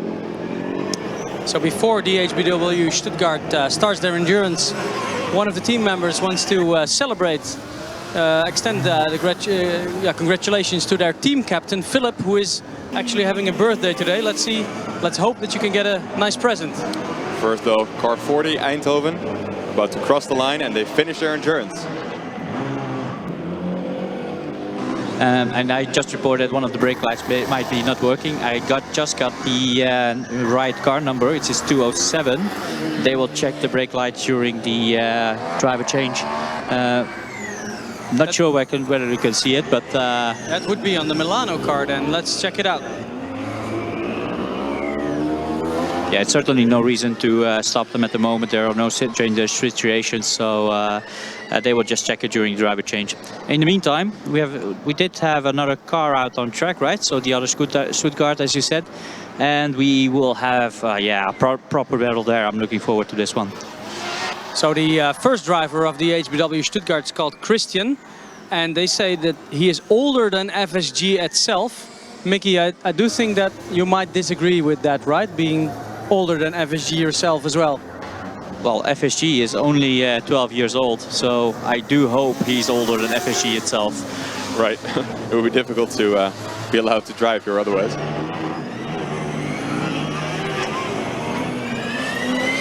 Next in line on the queue is the cat racing team from Coburg. I think they elect to have them wait a little bit. After that it will be Zurich, and after that it will be GFR. Some real powerhouses now are lining up as they are on track. I do think I see the brake light on the Milano car, so it's clearly there. So I don't think any major issues there, to be honest, because you could clearly see it braking here. Yeah, that's quite easily checked, obviously, during... it has to be clearly visible.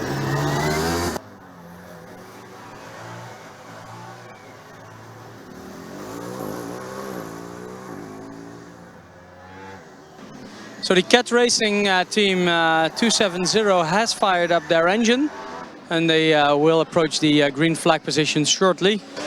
Just to remind you, these cars were really fast yesterday, and while they were driving it, they had a couple of cones in their fastest laps, but they were really flying out there, and only due to those cones, well, they are here in this endurance, in this spot.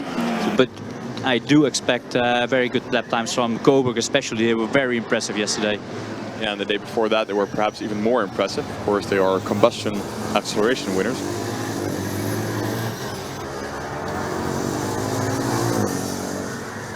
So we got the car number 399 US Karlsruhe completing the endurance. Very well done. Immediately after him, followed by Uni Stuttgart Electric coming in for the driver change. Yeah, and the Karlsruhe guys were really ecstatic. They were just amazingly happy with that performance, giving each other high fives and patting the driver on the shoulder. Well done for Karlsruhe. It looked really nice to see. Ocelot, the car name from the Cobra cat racing team, joined the track as well. It's a black car with red/pink kind of color stripes.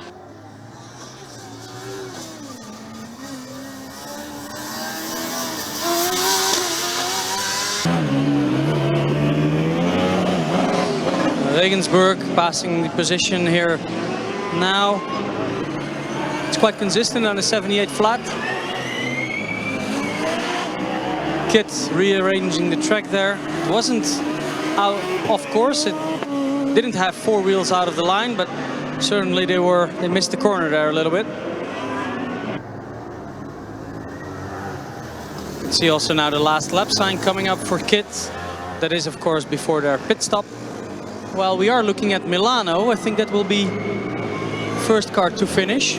And after that, we are looking for Regensburg. They're both in their second stint. Yep, Milano still have 3 laps left as they're being chased down by the HBW Stuttgart. I can see the Milan car slowing down just a little bit because Stuttgart was really catching up to them just as the cars passed our position here. So I'm not sure what's going on with the Milan car, but the driver does have some issues with the car. So let's hope he can manage it. Yeah, the Milano car was actually very fast earlier on. They drove a 75.7 very early on in the second lap already for the first driver, whereas their last lap was only in 86. Yeah, and this lap will not be faster either because they, I think they will get another blue flag as well. I think they already had a blue flag for the DHBW. Actually, they don't, which means that they are now holding up cat racing for a significant part of the track. So race control definitely needs to blue flag a little bit earlier, I think.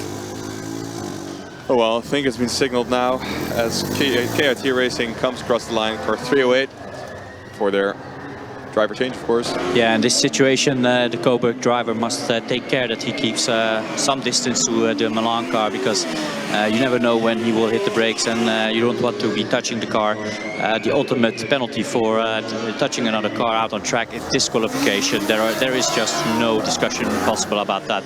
Cobra is now finally freed from Milano, and they celebrate with a couple of slides.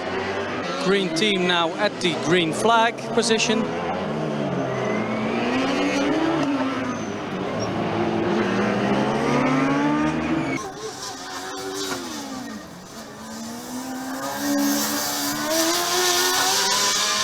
Driver change for Karlsruhe, looking very, very clean.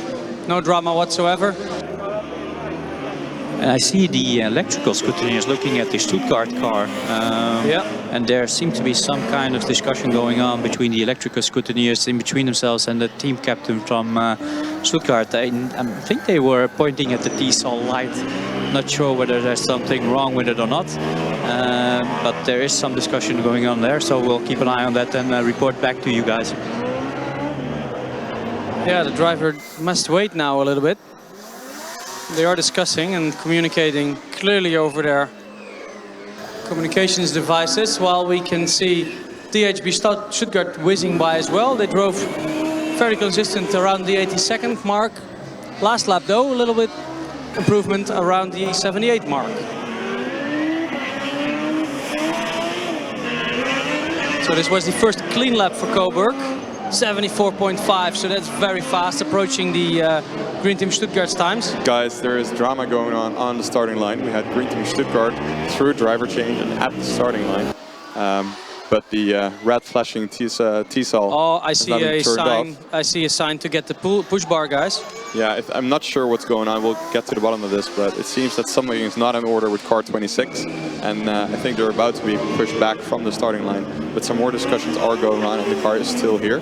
This is probably a good time to tell a little bit about Ulf. Ulf has been head scrutineer for years and years here at Formula Student Germany. Before that, he was involved with the Baltic racing team, and this is his last year as a white shirt.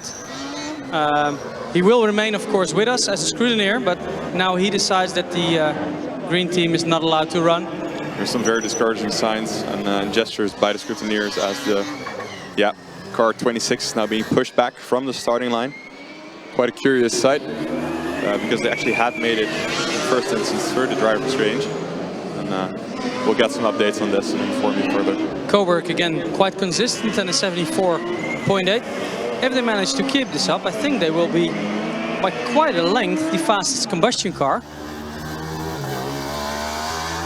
Yeah, and just found out, guys, the Stuttgart car. Sorry, Mickey. Finish flag for the Politecnico di Milano, finishing the endurance. Well done, Milano. Now, I just found out the track assist actor light on the Green Team Stuttgart car was working on the front, but not on the back. And that's the reason for the disqualification. They have a T-Sol light on both front and the back side of the car, and the back side was clearly not working, which is end of story. There was no discussion possible. Yeah, I think a lot of teams only have a single Sol, but Green Team has such a dramatic rear wing that they chose to just install a second one in order to comply with the rules that state that you should be visible from all sides. But of course, in that case, they do both have to work. Finish flag for TU Hamburg. Car number 5, I think, stalling on track. Is that the HBW Stuttgart, guys? That is the HBW Stuttgart. Being overtaken now by Cat Racing. We have still Kit Combustion lining up here. And also the tractive system of the Zurich light is on. So car number 33, possibly the most advanced car on track here, will rejoin us soon. The HBW Stuttgart is driving again. They very considerately had pulled past the track so as to let other cars pass, but luckily they're driving themselves now again. We also will get a finish flag now for the black car from Regensburg, I believe. They are in the last lap according to our timing window. And I can clearly hear the Zurich car approaching, but let's first take a look at Regensburg. Crossing the line, completing endurance, car number 262, very well done.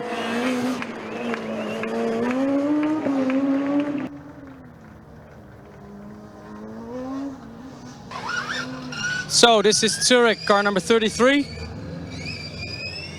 Definitely one of the faster electric cars out here. Let's see what they can do this year. They have won significant amount of times in the past, and I also think that they've won almost every design event in any competition in the last 5-6 years at least. Yeah, I think we saw a statistic yesterday that they won over 80% or even 90% of the design finals that they participated in. That's very, very impressive. And if you know so much about racing and about racing cars, then you might be able to build a very quick car. Marshall's running. Sorry, Mickey. I think that's DHBW Stuttgart again, stalling on track. Yep. Well, Zurich definitely won 100% of the design awards available for this year's former student electric. And another powerhouse has just fired up their engine. We can clearly hear the distinct single-cylinder sound of the global Formula Racing team. Cooperation between Ravensburg and Oregon State, US and Germany. And this doesn't seem to be a good day for the Stuttgart teams. We already had the Green Team Stuttgart being disqualified here on the line, and we see the DHBW Stuttgart car being pushed away as well. And we will probably hear the reason for it. At the moment, doesn't look good. Yeah, and the car and the driver is getting out of the car, so that's unfortunate. The DNF for Stuttgart, DHBW. So Zurich just passed the timing screen here in a quite moderate, I must say, 81 seconds. Of course, they were slowed down by the yellow flags caused by DHBW Stuttgart a bit. So let's check out their next lap. You're absolutely right there, Thijs. Let's see what this kitty can do. Cobra Racing approaching the end of their first stint. 77.5, so also they were affected a little bit by the situation. Yeah, they were in a very fast stint, especially their 74.53 in the third lap already. As TU Hamburg. TU Hamburg approaches the start line after their successful driver change.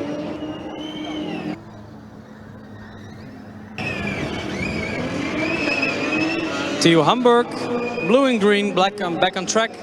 They have a hashtag on their rear ring, hashtag 1000 Strom.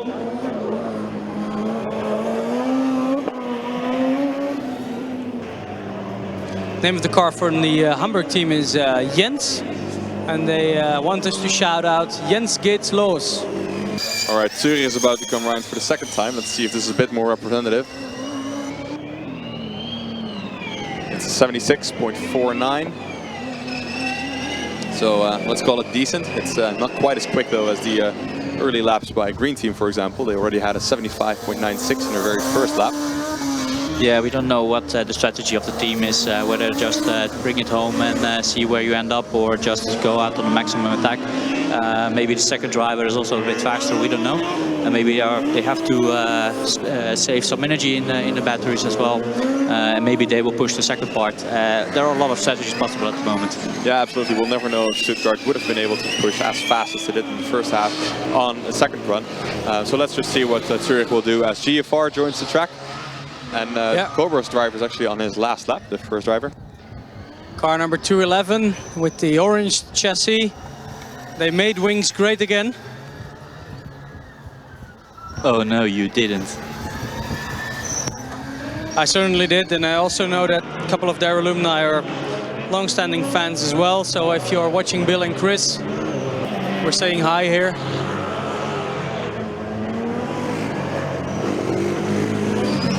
Zurich crossed the line again, 75.25.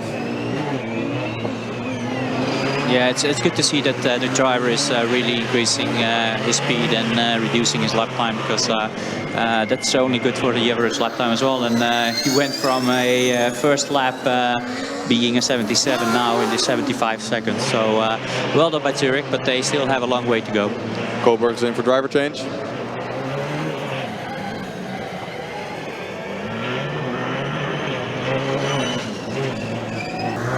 Yeah, so the first driver from cat racing is called Our Little Princess, who will now be relieved by Philip Auer. And let's see what GFR does in their very first lap as they blast by. It's a 78.199. Two cars lining up. We have OTH Amberg Ridin, followed by the combustion car actually from Munich Motorsport. Yep, they are running out of order. It took a while because they were supposed to be in the morning session already, I think. We could see them fiddling a lot with their rear wheels, taking them on and off again. No, you're correct, but it's the case that Amberg Vidant is actually the very last car that was supposed to run before the final 5. So this would be the time where any teams that do run out of order would get a chance.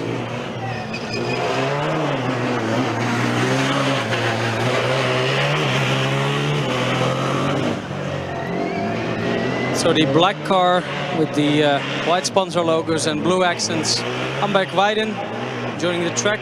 The team name is the Running Snail Racing Team.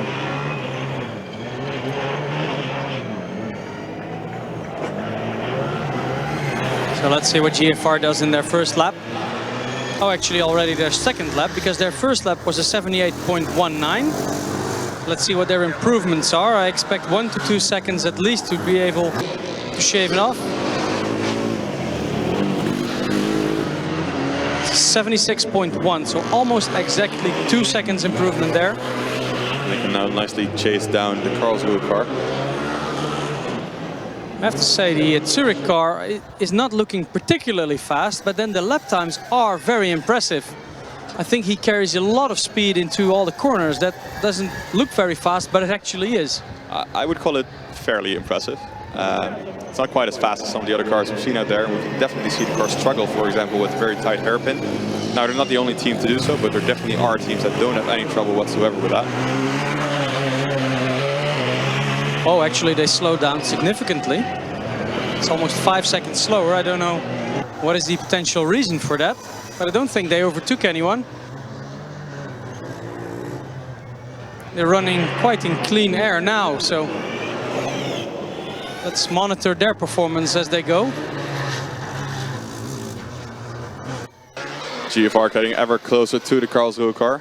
It's very nice to have a point to aim at. You can see that you're coming closer every time you hit that same spot on the track again. So GFR about to come around for the third time. And it's a 74.8. Again, a second and a bit off. Yeah, let's hope that the officials elect to not wait too long with the blue flag so GFR can continue on their way. But I think they have to wait until the next overtaking lane, which makes sense in my opinion. Yeah, Karlsruhe is putting in a good performance themselves. They were driving at a 77.3. They just set their fastest lap. Maybe you can feel the hot breath of the GFR car right behind them. Yeah, guys, and I just had a little chat with one of the guys from Running Snail, Amberg Ridin. I was quite surprised that they didn't join the autocross yesterday with the second driver. He assured me the second driver would have been at least 1 second faster. However, they had, well, some small issues with the suspension as well. They had to fix, and they didn't have any more time for the second driver yesterday. So I would expect the blue flag to be coming up now for GFR. Actually for Kit, who are slowing down and stalling actually. GFR overtaking them already before the overtaking lane, which was I think a good call, but... Karlsruhe also has a cone stuck under their wing. Maybe that's just all they were waiting for, but the car is still stalled now. And I gotta say, Zurich actually does have to seem slowed down quite a bit. They're now consistently lapping at the 81, which is about 6 seconds slower than their fastest lap so far. Let's see if they can pick up the pace a little bit again. And also let's monitor Karlsruhe, because they are still stuck there. Yeah, we can often see, it might be a strategy call from Zurich. We can often see the first stint being driven a little bit faster, because also the efficiency will be measured over the first stint if they can complete it. If they drop out, then they still have a fair amount of points for the efficiency. So car number 213, Munich Motorsports, also fired up their engine and are now waiting to approach the green flag position.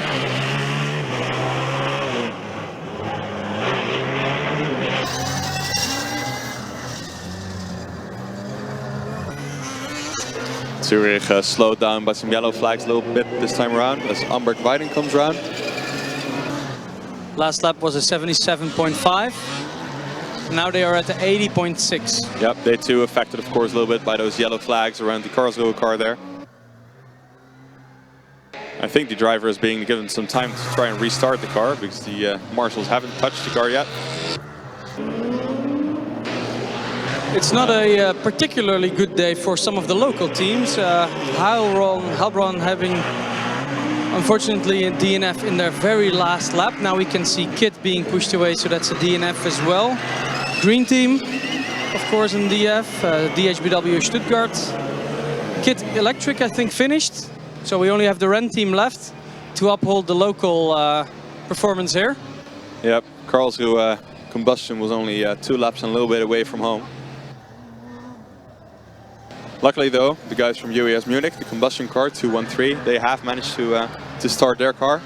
So let's hope they can put in a good performance. They haven't had the strongest weekend either this weekend. Meanwhile, the cable camera is being mounted from our commentary position, I think. So let's see what kind of nice pictures that will give. Yeah, I think that is meant for the cable TV, right? Yes, that's cable TV. You're absolutely right there. Vidant was about 5 seconds quicker the last lap around than Zurich, who they're chasing very closely. Actually, they're overtaking them now at the far end. Yep, and GFR improves in their best lap time with a 74.66. Still a little bit away from the very fastest we've seen today, which was a 73.983. Cobra also overtaking Zurich, so it was a double overtake. Quite sure the teams Cat Racing and Vidant want to have these pictures. Overtaking Zurich is not anything that a lot of teams can say. Yeah, and to be fair, this is not good for Zurich. Obviously, they have to slow down a lot to let these cars pass as well. They just not driving the lap times that they usually are able to do out on the endurance, and that hurts them in double because not only are they losing time by their own, but also losing a lot of time by letting other cars pass. So. Isn't it the Michigan competition where the organization elects to only award the design finalists after seeing the performance on track? Yes, that's correct. The rule is you cannot win design without finishing endurance. And there we have it. We have Zurich here. They're in for the pit stop. Now, so the rule in a number of competitions is that if you don't finish endurance, then you will not be able to win the design event, which has some merit, I have to say. I think it makes sense. Also, when we have read the, we have Munich flying by, we have read the design report of Monash. Actually, one of the few teams that identified this as well and also used it, how to allocate their resources on where to spend time on and where not to spend time on. I have to say, I was very much impressed by their storyline. It was very cool from Monash. I have to agree, it's not just all about having fancy stuff on your car, but also having reliable fancy stuff on your car, which is very, very important. And it's no coincidence that the endurance is the most amount of points in the of all. So and by far, there's not even a comparison.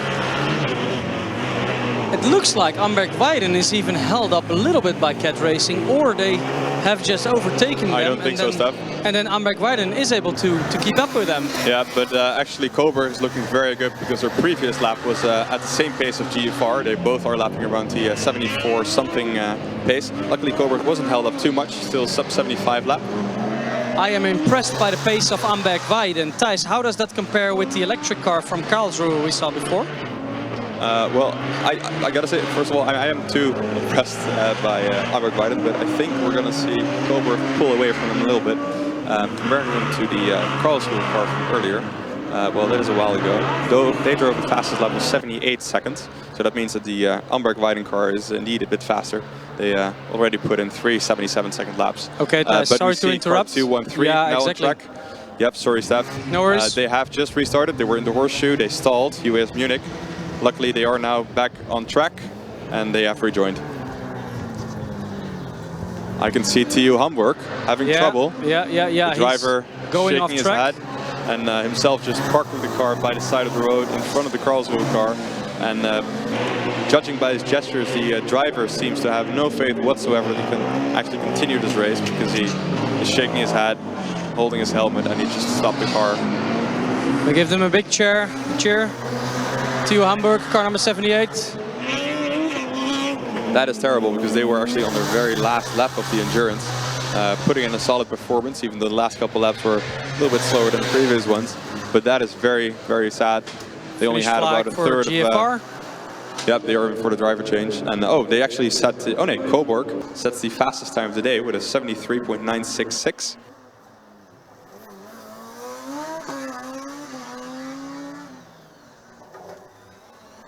You can clearly see that the Munich Motorsports car, which is currently in the infield, has a fair amount of body roll, which every now and then causes them to scrape their under tray. Actually, they're even lifting wheels, I think. Yeah, it's lifting its wheel now. Yeah, we saw that yesterday on the Autocross as well. It was very impressive. I don't know how they manage to drive a car like that, but it looks very, very aggressive, very, very spectacular as well. And to be honest, I like to see that. We now have the interesting situation that the fastest combustion car and the fastest electric car are within 0.02 of a second. So that's kind of cool. Of course, Cobra still has a number of laps to go, so he might be able to improve. And we see the Zurich car back from driver change, car 33, about to re-enter the track. Last lap from Vidant for their pit stop. And yesterday we saw some difference, obviously, on the autocross track, right? We saw the electric cars being more over a second faster than the combustion cars, and now they're almost equally as fast. How is that possible, Thijs? Well, of course, we haven't seen the fastest cars so far, so we'll have to wait for those. I do expect, especially the Munich car, to be blazing fast out there again. And well, among the fastest combustion cars is, of course, the Ridin Stuttgart car, judging by their performance from yesterday. To be honest, I am having a difficult time seeing them keep up with Munich today if they're in good shape, but we'll see. Yeah, but I do believe that the electric cars can't go really full throttle, right? Because they do have to manage their batteries as well. Yes, they do have to manage. However, I have read the design spec sheet for Munich and they have a massive battery.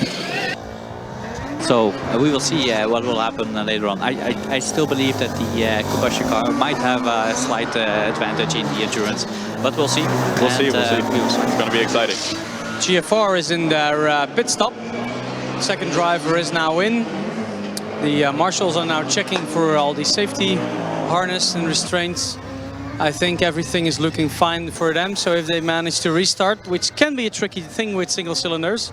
And we also have Ridin running Snell already completing the first part of the endurance, so well done by them. And we can also see the last cars of the final 5 being prepared right now. GFR back from their driver change.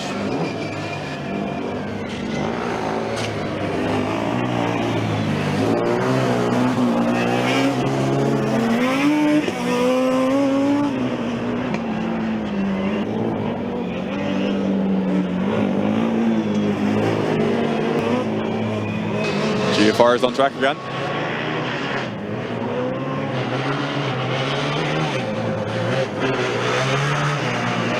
They were the fastest combustion car we've seen out there for a little bit, but Cobra now has that title. However, Cobra is stuck behind the Munich car currently, but it will not be improving their lap time this time around, as they are into their final lap. Cobra is very close to home, close to finishing this endurance. Yeah, and just let us remind everybody that after these cars that are out on track, we will have a very small break, and after that we will continue with the final 5, meaning the final 5 is the 5 fastest cars from the autocross event from yesterday, and they will be allowed on track together to battle it out, which will be an amazing spectacle. And I would like to advise everybody not to leave before that happens. Even though we will have a small break just before that starts, it will be mega spectacular. Let's see what GFR's second driver can do.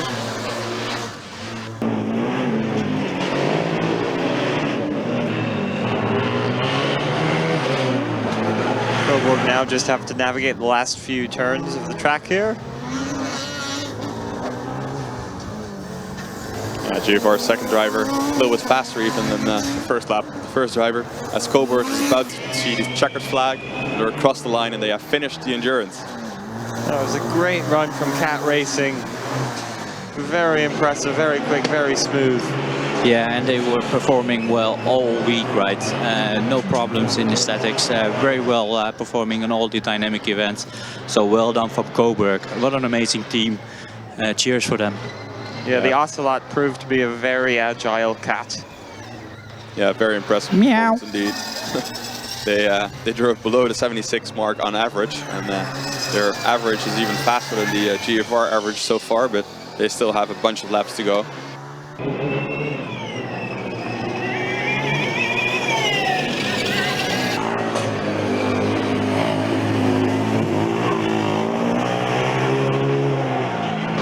And I think in a sense GFR has a bit of luck, right? They have an empty track out before them, and they can just pick their own pace and drive it around. And so far, very, very consistent. We see 74, 75 second laps, 77 second, but I think they were held up just a little bit or made a little mistake. But this is very, very good. Already the average lap time of GFR is a 75.9, and that can only drop, right? Yeah, I would expect them to. Their last lap was already a 75.3 for the second lap of the second driver. So I'm expecting them to get it down a little bit and perhaps even be faster on the Cobra time. As the UAS Munich car drives past, you can see the front wing scraping on the ground, and the braking is very softly sprung or not quite high enough. I guess we'll find out which one at the end of the endurance scrutineering. Yeah, and let's not forget, Coburg also set the fastest time of the day with a 73.891. And we're looking for the milliseconds, right, Thijs? Yes, 73.891. Very impressive time. Very close, actually, below the best time for the fastest electric car was a 73.983. GFR about to come round again. Very similar time to the previous one. First drive had a 74.43 as his fastest time, so there should be at least another second in that car.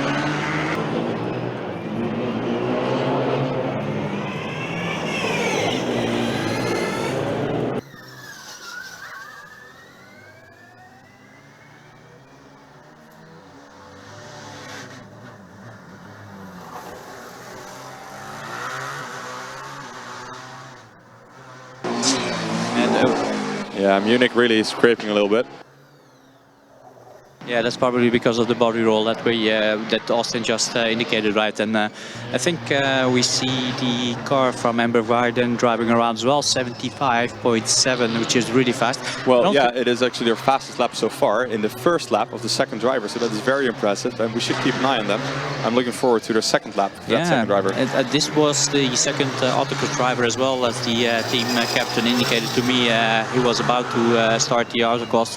Unfortunately, they ran out of time, but to be honest, we can't really call them running snail. It should be flying snail. Yeah, this. US Munich's actually on their last lap before the driver change, about 2/3 of the way through the lap. All right, Umberg Weiden through again, another 75-second lap, a little bit quicker than the previous one. And they had some issues obviously with the suspension, and let's hope they just change everything and they just reinforce everything, because it's such a nice team. They were in the Czech competition not so long ago, where they were a bit unlucky with the cancellation of the endurance event, and they would have scored a lot of points on efficiency as well. And in the meantime, we have a driver change going on. UAS Munich is in the driver change area. Meanwhile, on track, GFR is catching up quite rapidly to ETH Zurich. I think they should be a blue flag in order at the next passing zone. Yeah, last laps of GFR were consistently about 5-6 seconds faster than those of Zurich, so it's no surprise. It's like GFR may lose about a second or so getting past Zurich. He's passed now and making his way to the start-finish line. Yeah, that was quite aggressive. The distance between the GFR car and the Zurich car was very, very small. GFR actually lost no time at all, if you ask me. Lap time almost identical to the previous one. The GFR driver took a lot of risk there, because anything happens and you were right in the back of the Zurich car. But Fortunately, everything went well, and the Zurich driver was very professional to pull it into the overtaking lane, not just by braking, but also going in there fast. So there's no braking for the GFR car. Very well done by both of these drivers, and there you see that these drivers are experienced and well trained.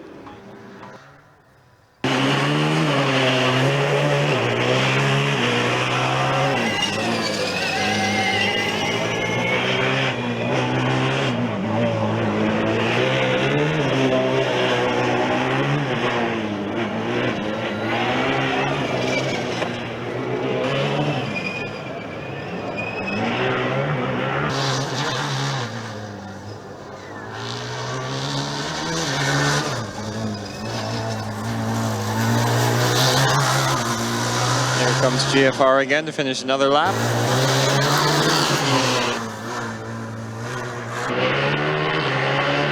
How does that lap time look, Thijs? Oh yeah, GFR just drove another 75 very low, 75.06. And Ridin is going past us a bit slower this time than previously. Perhaps they've got to let the accumulator cool down or trying to save energy. We have also been looking at the average lap time so far, and with their last lap, GFR actually eked out the Cobra average time. So they are now the fastest car we've seen so far up until this stage of endurance. And good news for US Munich, they've managed to restart after the driver change and ready to take the green flag and get back on course. It is worth noting though that the fastest individual lap time by Cobra is still about 0.6 of a second quicker than GFR's fastest lap time. And of course GFR still has 2 and a bit laps to go.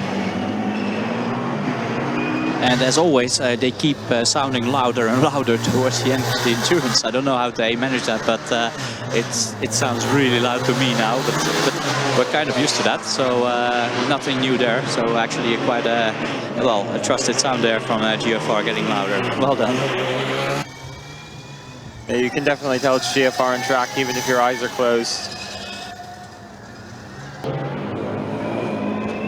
Zurich has consistently lapped in the 81 second area throughout their second stint, which is quite a bit slower than the very fastest lap they set. They started out at 81 seconds actually and sped up to 76, 75, 76, and then settled at the 81 area. So apparently that is what their energy strategy told them to do. And meanwhile, they're on their last lap, I believe. Zurich are indeed on their last lap, yep. Looks like US Munich have just taken out a cone going around the horseshoe. Yeah, and this point in time, I think it's all about just finishing the endurance. It doesn't matter how you finish it, just finish it and bag a lot of points. Well done by the US Munich car and driver by driving still without any big problems. And a cone every now and then is to be expected, right? Yeah, I guess you could say that. By the way, speaking of slowing down a little bit, Humber Vidant hasn't been as fast in the last couple of laps either.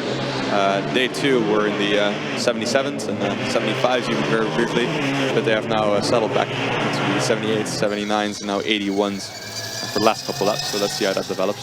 And we come into the stage in time that I think, yeah, there we have it. Car number 33, Zurich finishing endurance. Well done. Across the line, congratulations. Well, awesome job. Well performed all week. So well done by Zurich. Now I was just about to say that the electric cars, especially during the last couple of laps, might have to slow down just a little bit. They have a number of displays on their screens with the voltage of their batteries, and the drivers are being told also by the radio, by the team captain to maybe slow down just a little bit and save some energy or get the temperature of the battery packs down. So that would, in my opinion, would be the explanation for the slowing down of some of these teams. Yep, I think you're right. The GFR driver, by the way, just drove his personal fastest lap, almost approaching the fastest lap of his predecessor in the car, and he is now in the final couple of corners for their endurance. GFR is about to take the finish flag, and they are across the line. And that is it for GFR. Congratulations, guys. And they are indeed now the fastest team to have finished the endurance only the average lap time is only 1/10 of a second faster than the Cobra car. Although Cobra had the fastest time of the day with a 73.891, the average lap time of GFR car was just a bit faster, so they probably will have a bit more points on the endurance, but it will be very, very close. I think both these teams had very few cones, but we'll see. GFR car was definitely very consistent. Ridin comes around again. Let's see, they have slowed down a little bit further, 83.7 now. They really are coasting a little bit towards the end. They are on their penultimate lap as well. And I also hear the UAS Munich car being louder and louder as well. And our spies on the grandstand have reported to us that if the car touches the ground anymore, that they will have no more wings left in the end. So let's hope they will be able to finish. I think they're on the final laps of the competition. No, they still have quite. I think they have 5 more laps to go. So let's hope they can manage the situation. And not have any problems. Yeah, well, we're going to have a lot of attention available to watch them because they will be the only car on track pretty soon. Ridin is about to get to their final lap, and after that we will have to look at Munich for quite a while. Getting back to Coburg and GFR, I think it very much will come down to the number of cones hit over, we'll say, approximately 20 laps. 2 seconds a cone, that's about a 1/10 of a second average it will add, so it's going to be very interesting to see who comes on top of that battle. Yeah, I gotta say, I don't think I've seen GFR taking any cones. Now, of course, we can't see every single part of the track, but I also can't remember Cobra taking many cones, so I think the number was very low for both of those teams, to be honest. Ridin enters their final lap. They have slowed down a little bit further still, but they're still going.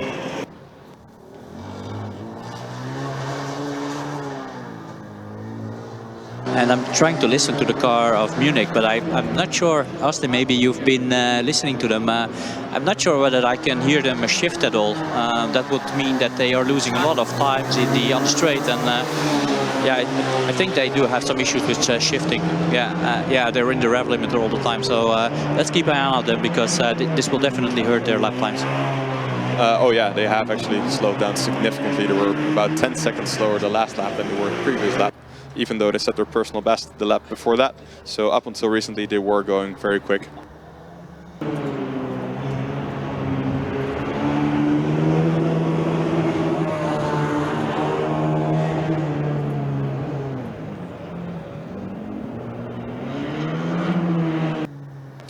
Ridin in the last couple of corners of their endurance. They seem to be under control, even though they have had to slow down a little bit in order to be sure that they could make it. But they are now in the slingshot for the final time and on the back straight. Yeah, I'm comparing the lap times from Hamburg with Zurich, and this is their final lap. Yep, well done, they finished they made their endurance. Well done by Ridin. I'm just about to compare the lap times, the average lap times of the of both the Zurich car and the Ridin. In fact, I see quite a massive difference. Yeah, it's it's a 2-second gap between the Hamburg car and the Zurich car in the favor of the Hamburg car. But the fastest lap times are only 8 thousandths of a second apart. That is fascinating. Well, there is a massive difference in how their times evolved. We can clearly see that Ridin actually sped up a little bit in their final lap, but had to slow down quite a bit. But that only started in their 14th lap, and up until especially their 12th lap, they could just keep the pace up there. Whereas Zurich only basically had 3 quick laps and then had to slow down immediately and was around the 81-second mark all the time. Whereas for Hamburg, that was only the case for the last 4 or 5 laps. Yeah, and I think so far the Ridin car has the best average lap, right? I think looking at the electric cars, Ridin has done a great job beating Zurich by 2 seconds, and I think the next one on the track is, in fact, I think it's Eindhoven, which had an 81.5 average, which is comparable to the Zurich car. We might have had a quicker one, electric, which is an 80.4, the kit car on average. These are average lap times, so it's going to be very close between these teams, but so far I think Ridin is the quickest. Yep, and I think Karlsruhe would be the second quickest, and Zurich third, and Eindhoven fourth, but we might be missing a team. Yeah, and just to remind everybody, this is not counting any cones because we don't keep track of those. Do you guys know what sound a snail makes, by the way? No, I'm really dying to hear that from you, Austin. Woo! Because we just finished endurance. Well done, Austin. Well, I can totally understand why you're one of the presentators tonight, because you're just a funny guy, and I've never heard a snail make that sound, but I can totally imagine that. We'll check it out on the campsite tonight. I'm sure it'll do it again. I'm sure they make much different sounds at the campsite as well. No, I'm actually quite worried he will make that sound a lot more times tonight. But okay, we'll just have to deal with that. In the meantime, I think we have still a very loud car out there from Munich. It sounds horrible, to be honest, but they are still driving, so every credit to them. And let's see what this will bring them.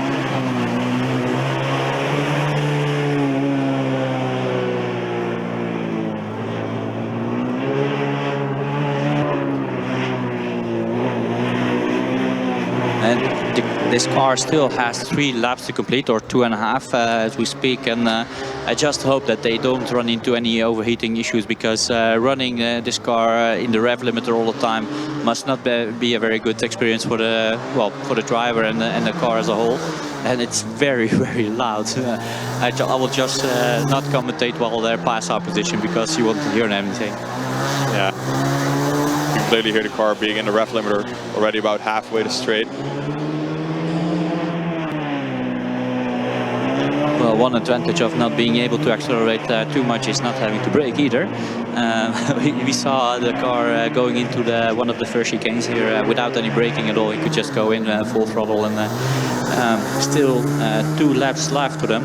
But you can see that they're losing about 7 or 8 seconds even in respect to their fastest lap times, and that will definitely hurt them in the combustion ranking. I'm actually a little bit surprised by how inconsistent his last 4 laps have been. If anything, you would expect a car without shifting to be a little bit more consistent, because it's easier to drive on the limit, so we say, of the car at that point. Yeah, but I can imagine that the driver is just trying to bring the car home and not revving the engine in rev limiter all the time.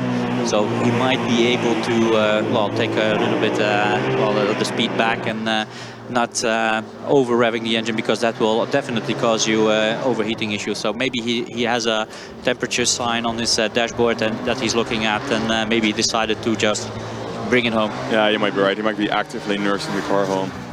Well, he is into his last corners of his penultimate lap, so about to see the last lap sign. Yeah, and if he manages to complete this and bring the car home, which is obviously not in the right shape, it will be a massive, massive performance from this driver. Very impressive driving as well. And well, let's hope we can complete the last lap, because they're very, very close to home. I think one positive from this issue with the gearbox is the fact that he's scraping his wings a lot less now that he's not braking, which could potentially be a net positive for finishing the endurance, actually. I do think, by the way, that he listened to my complaints, because his last 2 laps were actually within 3/100ths of a second, so he is now driving around a little bit more consistent. Yes, I actually believe that the team captain is radioing to the driver that the commentating team is not really happy, and that the driver should adjust his driving style to accommodate the commentators a little bit. I would definitely do that if I were a team captain, yes. Do you really think the driver can hear anything on the team radio? Well, we don't know how loud that the team radio is, or maybe they have some sign language that he can read. Right, their sign language must be very good. Maybe they have some Morse code with the LEDs on the dashboard. We don't know. But I would listen to the team captain anyway, and especially if the commentating team has something to say about that. But well, a little wiggle as he comes to the final straight once more, and across the line for car 213. They finished their endurance, and we're very happy for them to do so, because it actually was very tricky. They missed their slot at first, had some troubles yesterday, so we're very glad to see them finish the full race here. There's a fan, and I think he's happy, but he sounds angry over here. He sounds a bit angry. I hope he's okay. He just gave the thumbs up.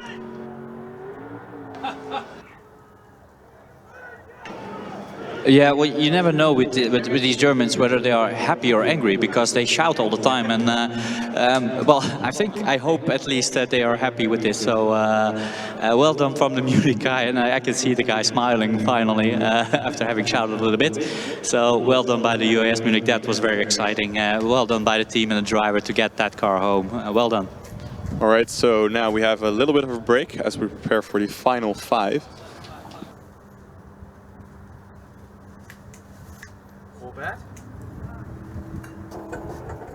And of course the final 5 teams are, it's the only combustion car in this group. Renteam Stuttgart, car 229. And there's Dresden, car 25. Trondheim, car 63. Delft, car 85. And TU Munich, car 31. So those last 4 cars are actually electric cars. And it's going to be interesting to see how their strategies turn out to be.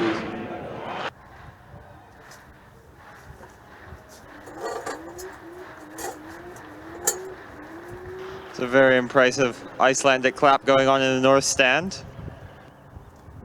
Well, we don't even have an Icelandic team here, which is a shame a little bit because they're always... maybe we can ask the grandstand to do a wave. There they go. Well We're done. ahead of you, Mickey. I'm sorry, I was just wishful thinking.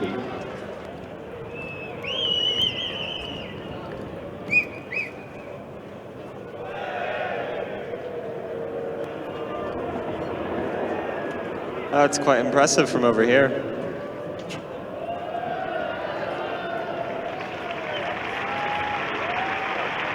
What can the main grandstand in the paddock do to counter the fun that the north stand is having? Let's see. Not much so far, by the looks of it. I guess the north stand likes to party. Yeah, they're probably the most fanatical bunch out there, sitting in the big grandstands, and they want to show how fanatic they are actually. Maybe we can get a very big Prost coming on. So if the North Curve just say Prost grandstand, and then the grandstand says Prost North Curve, then well, all you Germans can make this work. That was the briefing. Good luck synchronizing that stuff. Anytime now. So close.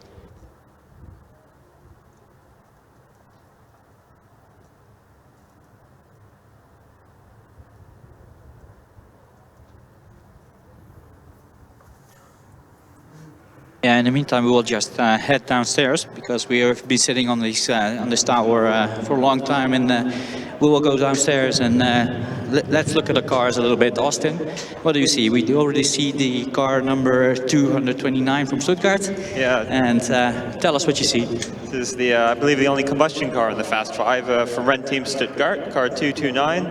The scrutineer is just checking that all the bolts are done up, the wheels are attached. The driver looks to be getting prepared. Oh, I'm going to move. I'm in the way of TU Dresden trying to pull into their pit. Yeah, they were very impressive yesterday as well. I really liked the Stuttgart time as well because they had an amazingly fast time, just clipping one of the last cones on the endurance on the autocross track. And then we have Dresden. I think for me at least, and I also know for Steph, it's one of our favorite looking cars because it's just a very nice, stylish looking car. Very fast indeed. They were the winners on the acceleration. So very impressive performance by them. And yeah, they've got some nice white walls on their tires, looking very stylish. After them, we have the team from NTNU Trondheim. Perhaps one of the teams that wasn't necessarily expected to be in the Fast 5, but they performed consistently well over the course of the week. Yeah, actually they had a number of difficulties not so long ago, a week ago in FS Austria, and they seem to have fixed all those, and they are back with a very impressive performance. They were very quick on the acceleration and skip pad and autocross as well, so there you have it, a very, very, very impressive car. And we've got TU Delft, car number 85. The team members giving the driver a few briefings. It's got a nice 360 camera mounted onto the roll hoop, so hopefully they can get some good pictures with that. Yeah, and let's not forget the final one of the final 5, the fastest car out there yesterday, by more than a second beating all the other cars. They were second clear of the Delft car. Very impressive performance, big aero package, and I have to say, wings do work, even if there's not only on the back and on the front, also on the side. Very huge and impressive wings on the Munich car, and they were really fast out there, weren't they, Thijs? Yeah, I was very impressive indeed. Their first driver had 2 laps in, was very closely matched. And well, everybody was thinking if they could go even faster, but the second driver proved that to us. That was easily manageable in this car, at least. It was very impressive, very convincing. I'm not sure which order these cars will enter the track in. Yeah, I think the order that they are standing here, that would be my guess. So we will start off with the Stuttgart car, I believe, and then the Dresden car, then Trondheim, then Delft, and finally München. So this will be quite an exciting spectacle for sure. What do you think about strategies, Thijs? Will these cars be able to go full attack mode as they would like to, or do they have to be a little bit conservative?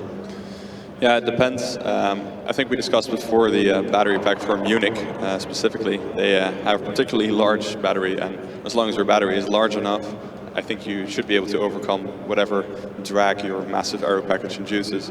So some of the teams here might actually be able to just go as fast as they like, or almost as fast. Now what we have seen from some of the other teams so far, where they start out quite quick and then have to throttle back quite a bit, is of course not what you would want. And to be honest, it indicates that perhaps you haven't done all that much endurance testing, because ideally you would want to do all your laps in around a fairly consistent lap time, so as not to, that would be the most appropriate usage of your energy, would get you to the finish line quickest. Yeah, and I guess you're limited a little bit by the temperatures of your battery and also the cooling of your motors, obviously. Of course, it's not all that easy. If suddenly temperatures are higher here or whatever, you encounter circumstances that you haven't encountered before, you have to adapt. And in that case, it can be very wise to throttle back a little bit. Yeah, especially in these high temperatures, obviously. It's in the sun, I think it's really hot, and it will not cool off that much out on track. And well, I'm really curious to see whether some of these teams will hold back or just go full attack. But we will know really, really soon, because I expect sometimes to be purple, don't we? Yes, absolutely. We expect maybe even all of these cars to be able to match or beat the fastest times that we've seen so far. And like I said, I do expect the fastest of these to be able to break the 70-second barrier, perhaps. Yeah, and we know at least one car that will not be holding back, which is the only combustion car from Stuttgart. They have, well, they can go real full attack, don't hold back, and I think they are in a very good position as well to take the overall win. They did an amazing job so far this weekend in the competition, and well, I'm really looking forward to the at least the combustion time, because I do expect them to be really fast out there. Yep, we have seen a couple of competitors, especially of course the Cobra car and the GFR car, putting in really solid lap times, but Stuttgart definitely should be able to mix it up with those two guys. Just an update on the weather. It's currently 28 degrees Celsius. It's looking over the next half hour. It's actually going to get 1 degree warmer. So it's going to be 28, 29, so quite warm, probably warmer than most of these teams has experienced for the rest of the competitive year. So we'll see how the cars handle the high temperatures. One slightly less technical feature of the Ridin Team Stuttgart car I want to point out is they've been collecting stickers from all of the other teams here throughout the course of the week, and I think we've got a quite impressive collection of stickers on the back of their car. I think they've just about collected them all, so good job to them on that. And if there is a team that still needs to put their sticker on Ridin Team's car, you're going to have to do it after the Fast 5, because they're about to go, I think. Yeah, I think we're only a moment away from starting the final 5. What can we say about, let's say, all these cars? They all have wings, right, Thijs? And they all manage to optimize the wings that they have on their cars, and probably find the best setup. Otherwise, they will not be in the final 5, obviously. But that's usually also, and let's not forget, these conditions are really rough out there. There are many bumps here, and we know this track to be quite hard physically for the drivers as well. So let's hope they're all well trained and they don't tire out. We see that sometimes that the last couple of laps are a bit slow because the driver is getting tired and makes some mistakes in concentration. But knowing these teams, they have done their homework and they've trained the drivers properly. I think I hear the Ren team Stuttgart car starting up. Yeah, I can confirm that, Thijs. Sounds quite nice, just idling here, ready to take off.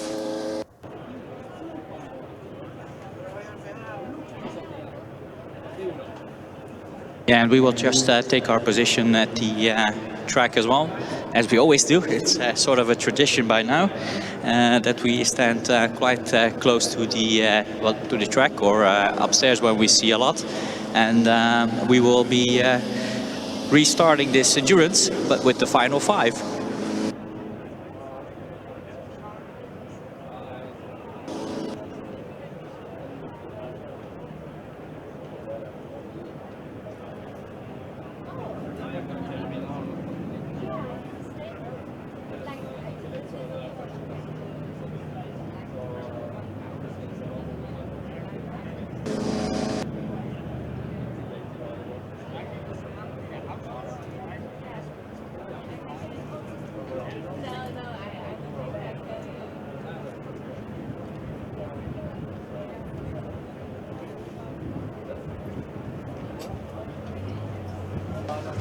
And I think all the track marshals are giving an okay sign.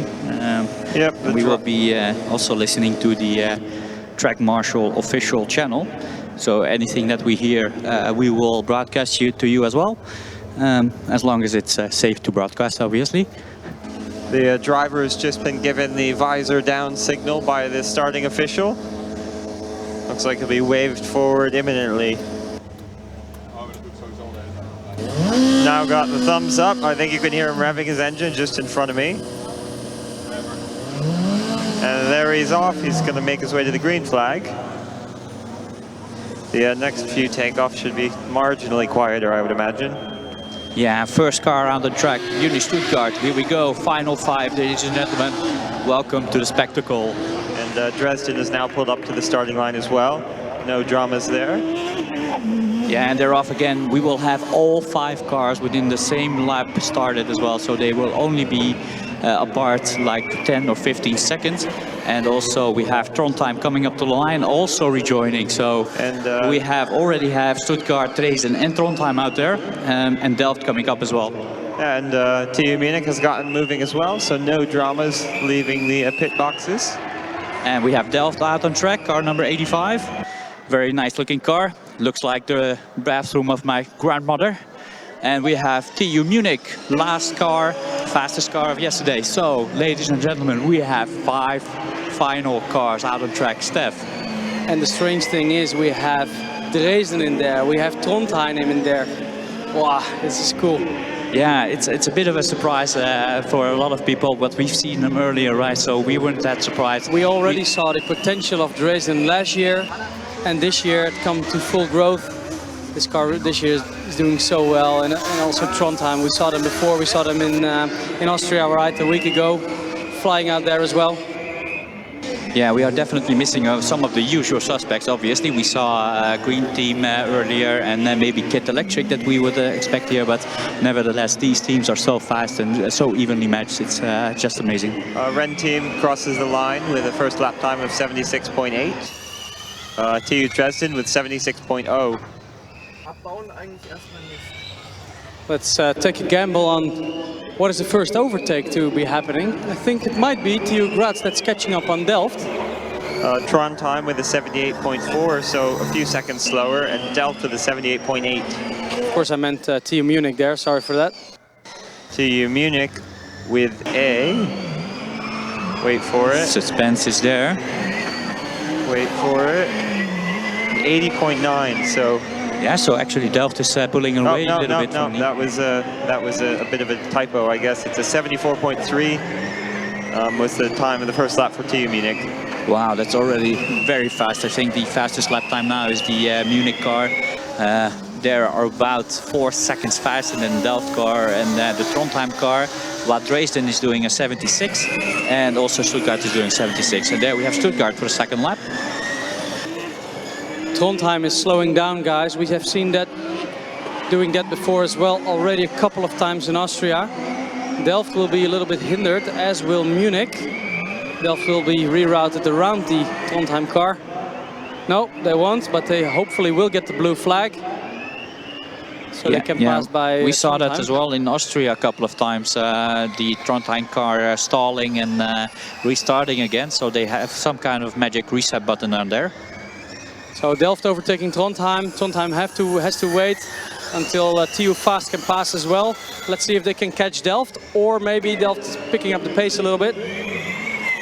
TU Munich still the fastest car on track with a 74.25, so a slight improvement that lap.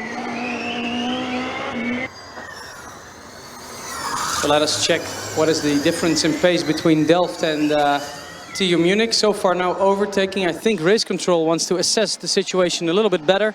Now they get it and they are overtaken. And also Trondheim is being allowed to let pass. That's not so wise maybe, because Trondheim just stalled and was just overtaken by Delft.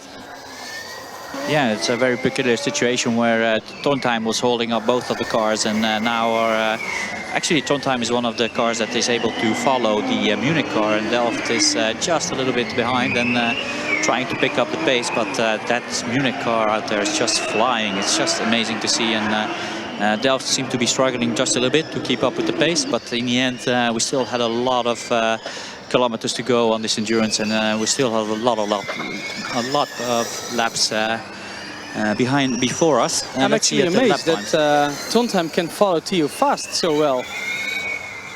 They're doing a very good job over there. We have a yellow flag situation on track.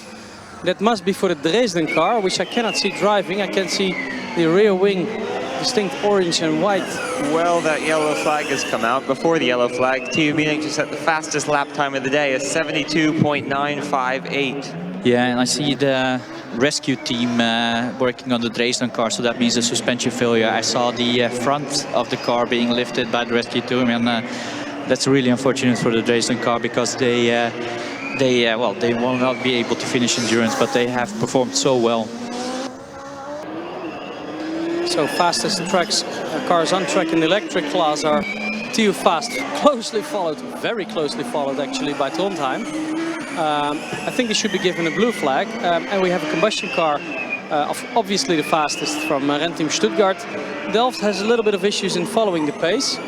Yeah. No blue flag, right, guys, from TU Fast? Or no, it looks like that Munich had some issues in some of the corners there. I'm not sure, but now they are pulling away from Trondheim. So it seems to be that Trondheim is catching them on certain parts of the track, but actually now Munich is pulling away. So I think that was a good call actually from the organization. Right. It was looking like Trondheim was catching up on them just now.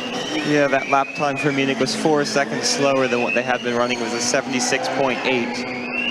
And Trondheim actually was a 76.3, so on that lap they were pretty similar. Yeah, and Delft is consistency lapping 78, 79, 80-second laps, so that's very consistent from them. I think they're just trying to get the car home, and in the meantime I think Stuttgart is really picking up the pace. They're doing a 74.1 on the previous lap.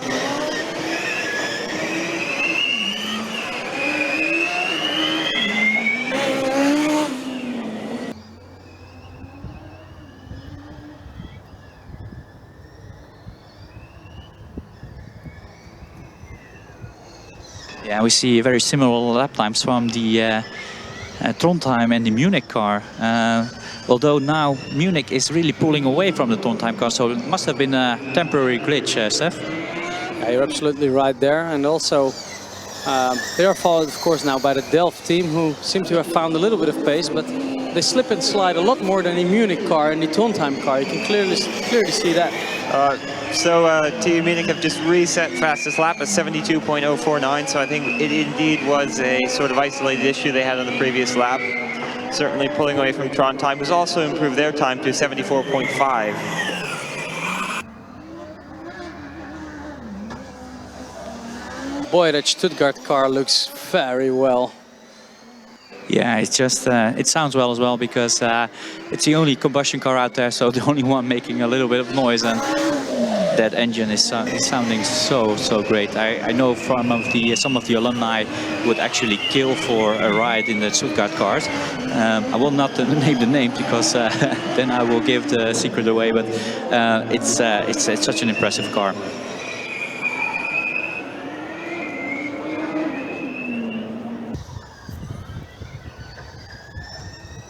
Yes, and now we see the Munich car pulling ever so slightly away from the Trondheim car. Not by a lot, but I think it will be by about a second, I think, a lap pulling away from Trondheim. Yeah, I think we see a 72.5 from Munich. And we see let's see what the timekeeping, 74.9. So that's actually a 2.5 seconds a lap at the moment. I think the Delft team elects to maybe have a little bit of a reverse strategy than Munich. Maybe they elect to have just a decent first stint and then go full attack in the second, while Munich does the other way around. You never notice. Delft just set their personal best lap time as 76.58, Steph, so certainly being very consistent. But still, they are 4 seconds off pace with Munich, which, if you look at the autocross results, is a little bit more than what you would expect based upon those times. Yeah, it's all about strategy, I guess. We don't know. We will ask the teams later on what the strategy was, obviously. But we can see that there's a 4-second gap at the moment, and between the Munich and the Trondheim car. And it seems that the Delft is at least matching the lap times from Trondheim. Yeah, and not to forget, also the energy will be measured over this event. So it might be that the Delft team elects to regenerate a little bit more energy and hence take a little bit more points in that event than TU Fast. Probably this is a strategy call, but you never know what happens.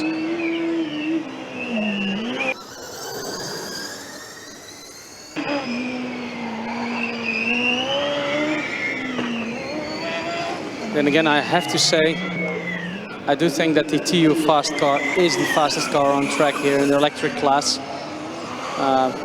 What they have done this year is so impressive. I think nobody can argue against that.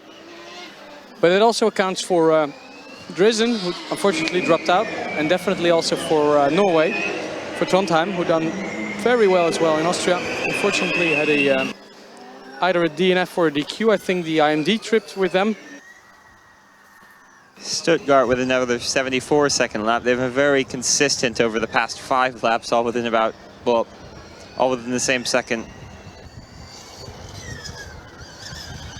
And slowly but certainly we're approaching the halfway mark of the endurance. So that means that within 2 laps we'll have all 4 remaining cars in for the driver change. So that will be exciting as well, because you never know what happens during the driver change. At the moment it's very clear that Munich is just destroying the competition.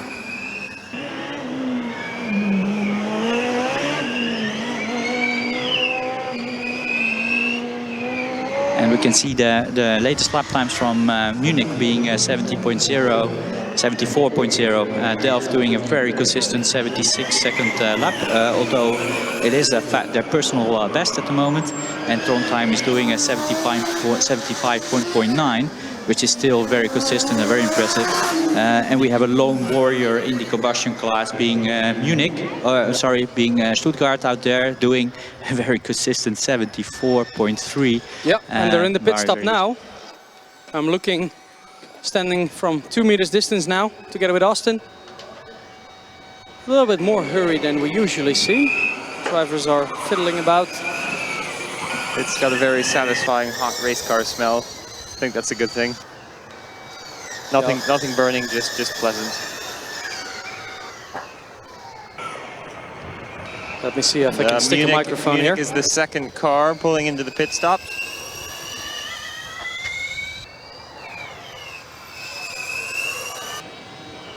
Clearly hear the cooling fans from the Stuttgart car.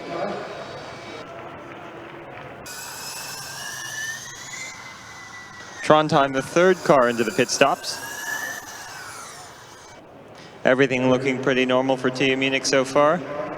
Yeah, they were not released in this order, so definitely Munich is doing a good job there. Delft pulled in as well.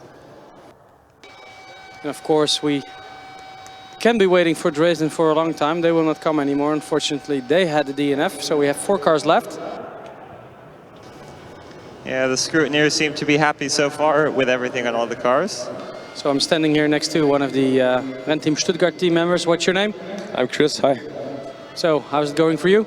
Yeah, quite well, but I think we can push some more and I hope for 72 in the next laps. So, first let's get the car started. It's turning the starting engine, it's on now. Yeah, really nice, so let's push. Let's see who's going to be the next team out. It looks like the TU Munich driver is the one that's furthest along being strapped in.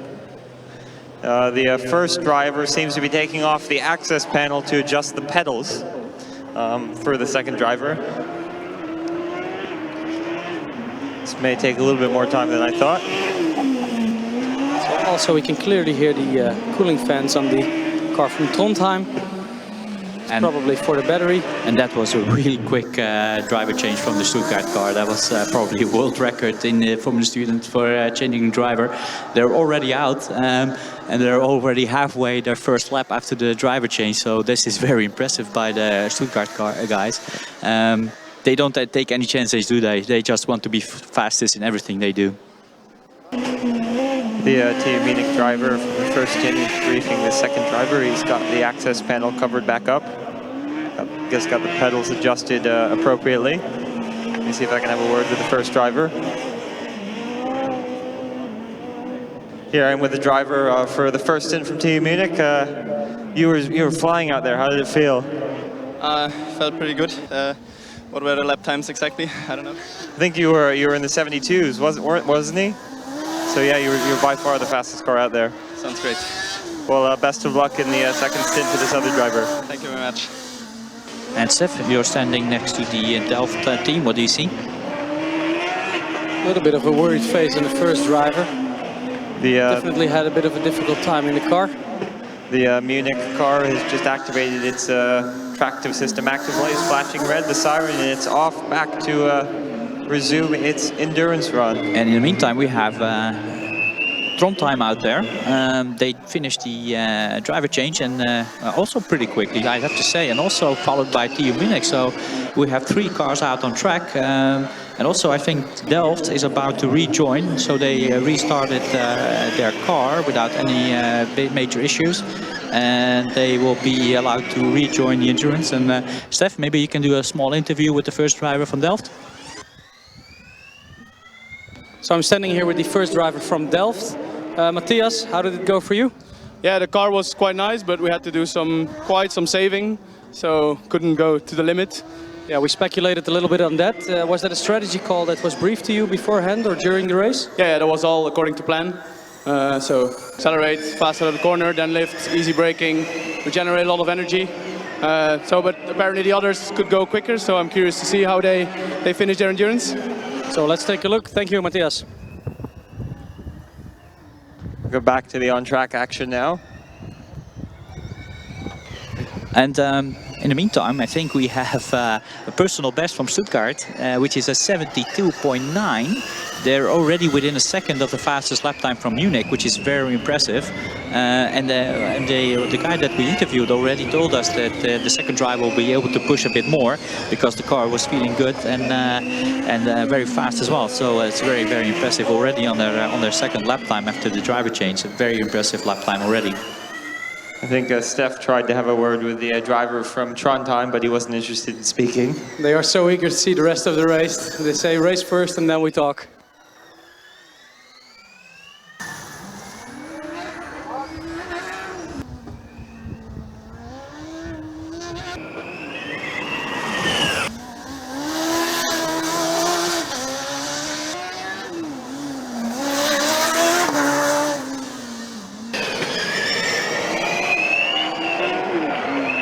Yeah, and looking at the lap times, so Munich is doing 75.7 in the first out lap. Delft just did a 78.6 and the Trondheim is doing an 80.0. So Looking at the lap time from Stuttgart combustion, this will be very, very interesting because it's a 72.054, which is only 5 thousandths of a second slower than the quickest lap time from Munich. And I can't wait for this time to be broken. I do believe that the electric cars will have to slow down just a little bit to save some energy. And maybe I will be right again. So I am approaching the position where all the teams now with the purple, pink vests are watching the endurance. So if the heat turns up a little bit, I'll come back to you.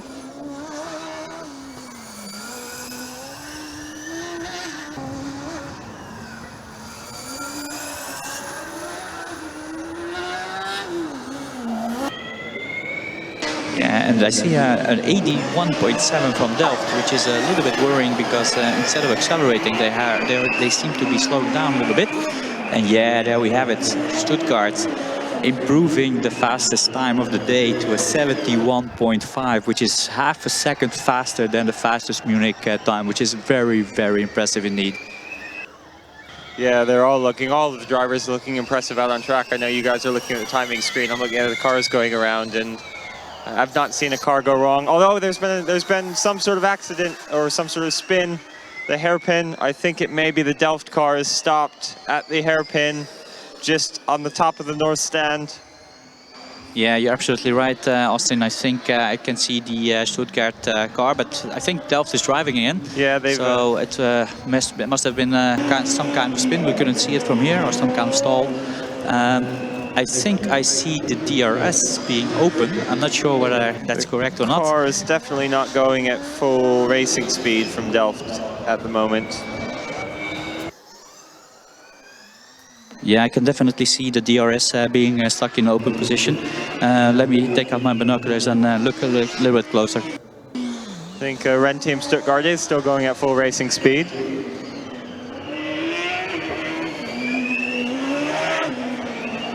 Yeah, and Delft stopped again here out on track, just near the horseshoe. And marshals are guiding the other cars around Delft. It doesn't look good for the Delft team now. I can see the driver desperately looking around and seeing whether he can rejoin the endurance. I think the active system, yeah, the T-sol is on at least. So, it looks that the DRS is open all the time, unless the driver is actually braking actively. Now it's still open. Can you see that, Austin? I can see the top flap sort of opening and closing a little bit randomly, but for the most part it's staying wide open. Not sure what the issue is. See, it's closed now.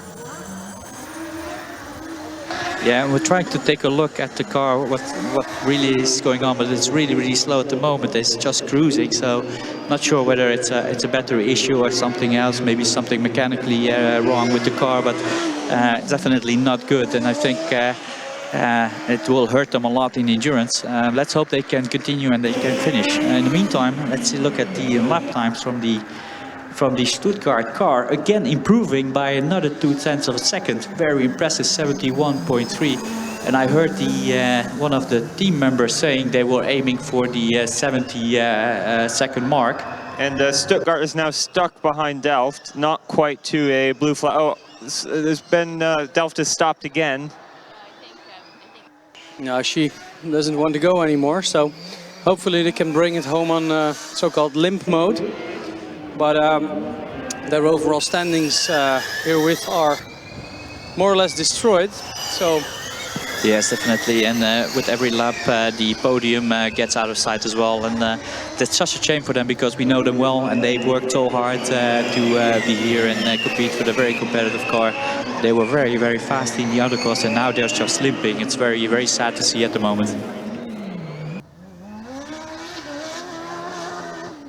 We'll see how the various yellow flags and blue flags and passing zones have affected the lap times this lap. I think they'll be a little bit skewed. Stuttgart was stuck behind Delft for quite a few seconds earlier on in this lap. I was just with where all the teams are watching, and the guys from Stuttgart were definitely talking about the times they needed to drive to surpass or even match the Cobra team, because they were quite fast as well.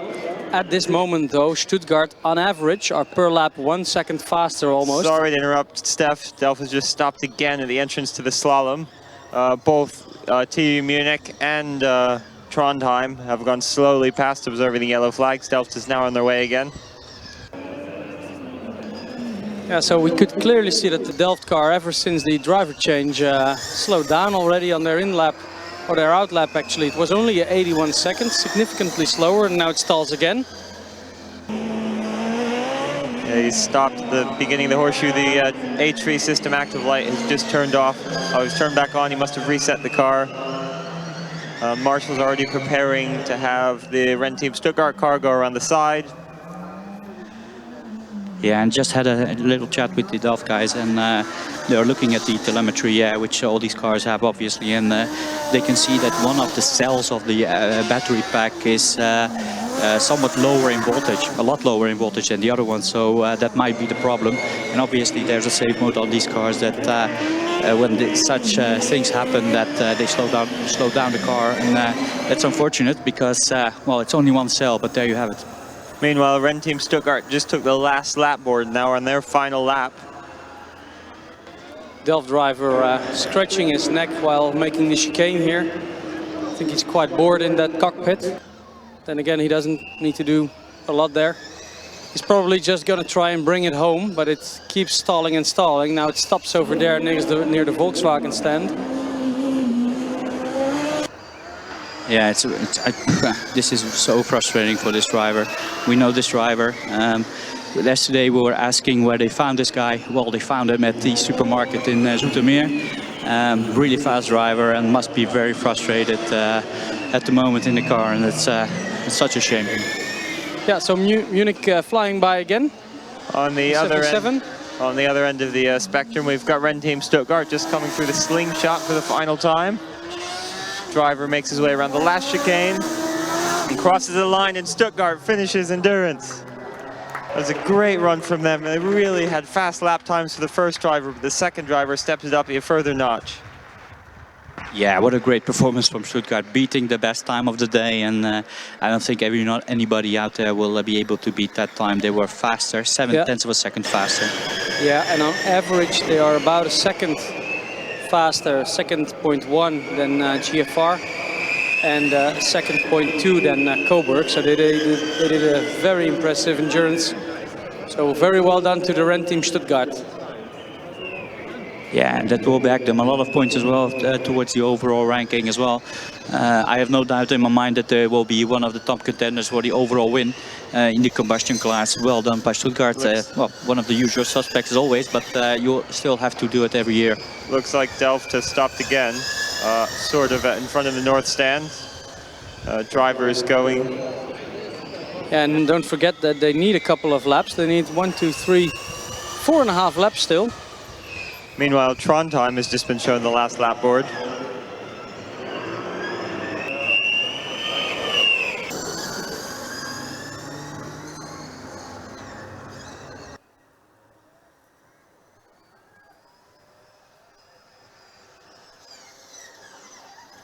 Delft stopped right now at the end of the pendulum section.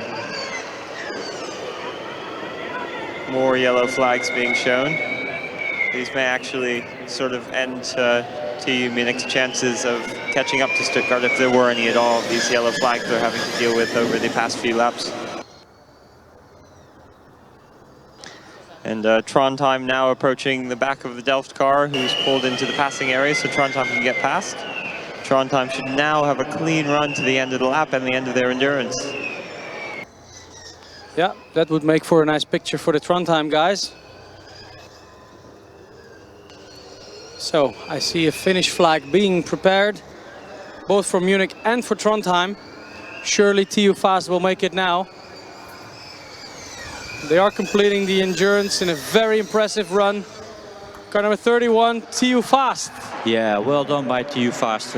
Obviously the quickest car out there, and also reliable in endurance, and also Trondheim finishing endurance. Well done, Trondheim. What a great performance from them. Awesome job. I was a bit worried at the beginning when they stopped on track, but after that one hiccup, they had a smooth run, so consistently fast lap times and did well. Yeah, I'm quite sure this is not the parade lap that Delft would have wanted. Yeah, you can see him struggling. I think they're stopping 5-6 times every lap. Driver resetting the car, but it's just that one battery cell that is ruining the fun for them. Such a shame. Not sure whether it makes any sense in points to continue, but as every driver, well, we know every driver wants to complete the endurance, wants to complete every race they start, and he just now they are stopping every 20 meters, which is wow, devastating. So let me see if I can have a quick chat with a second driver from Munich. Hello, very good drive. Thank you very much. You look a little bit tired. Yes, exhausting. You were quite fast out there. You were faster by a margin than all the other teams out there. Oh, wow. Because the front left machine gave up in, I don't know, 3rd or 4th lap. Yeah, the fastest time of the day is made by Renteam Stuttgart, but I think you did an excellent job in securing maybe even the overall victory for the electric class. So very well done. Congratulations.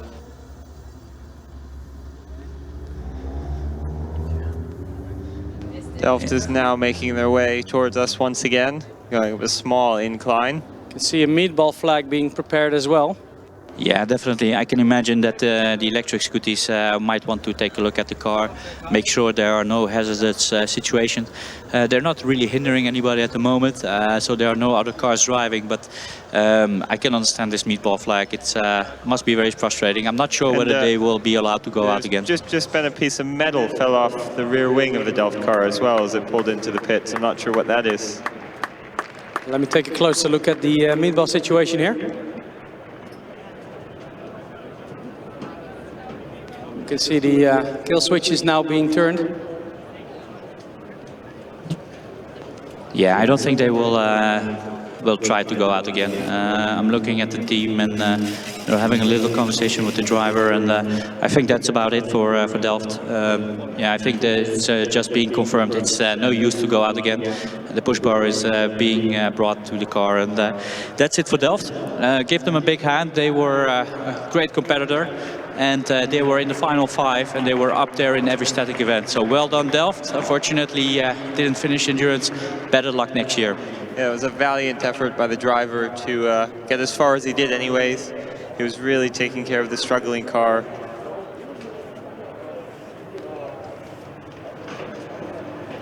Quite some sad faces all around, of course. Driver looking, well, exasperated actually. So this is then the time, I think, to do a good quick rundown for the results of the day. We've seen an endurance race that was one of the most entertaining we've ever seen. We saw a morning session with a very good finish rate. Also quite some hectic situations on track. Culminating, of course, in the fire on the car of the Baltic Racing team. Then in the afternoon session, we've done some other things, right, Austin? Yeah, it was certainly some very impressive driving, and I think the level stepped up a bit in the afternoon. Some unexpected contenders here for some real podium positions here in the endurance event.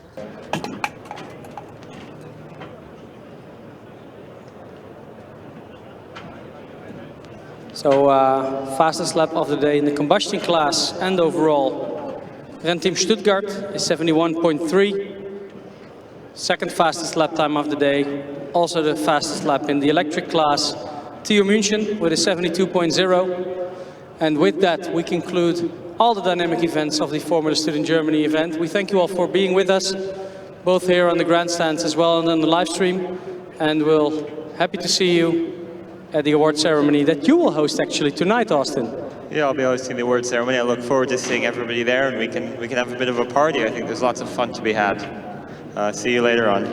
Yeah, and also on behalf of Thijs, who doesn't have a microphone at the moment, Thijs Papenhuizen, Thank you very much for listening to us, listening to our bad word jokes sometimes. So we have Stef de Jong, Austin Browser, Thijs Papenhuizen, and myself, Mick Eggers. Thank you very much, and we're looking forward to next year already. Hope to see you then, and enjoy the Mile party tonight and the award ceremony. Thank you.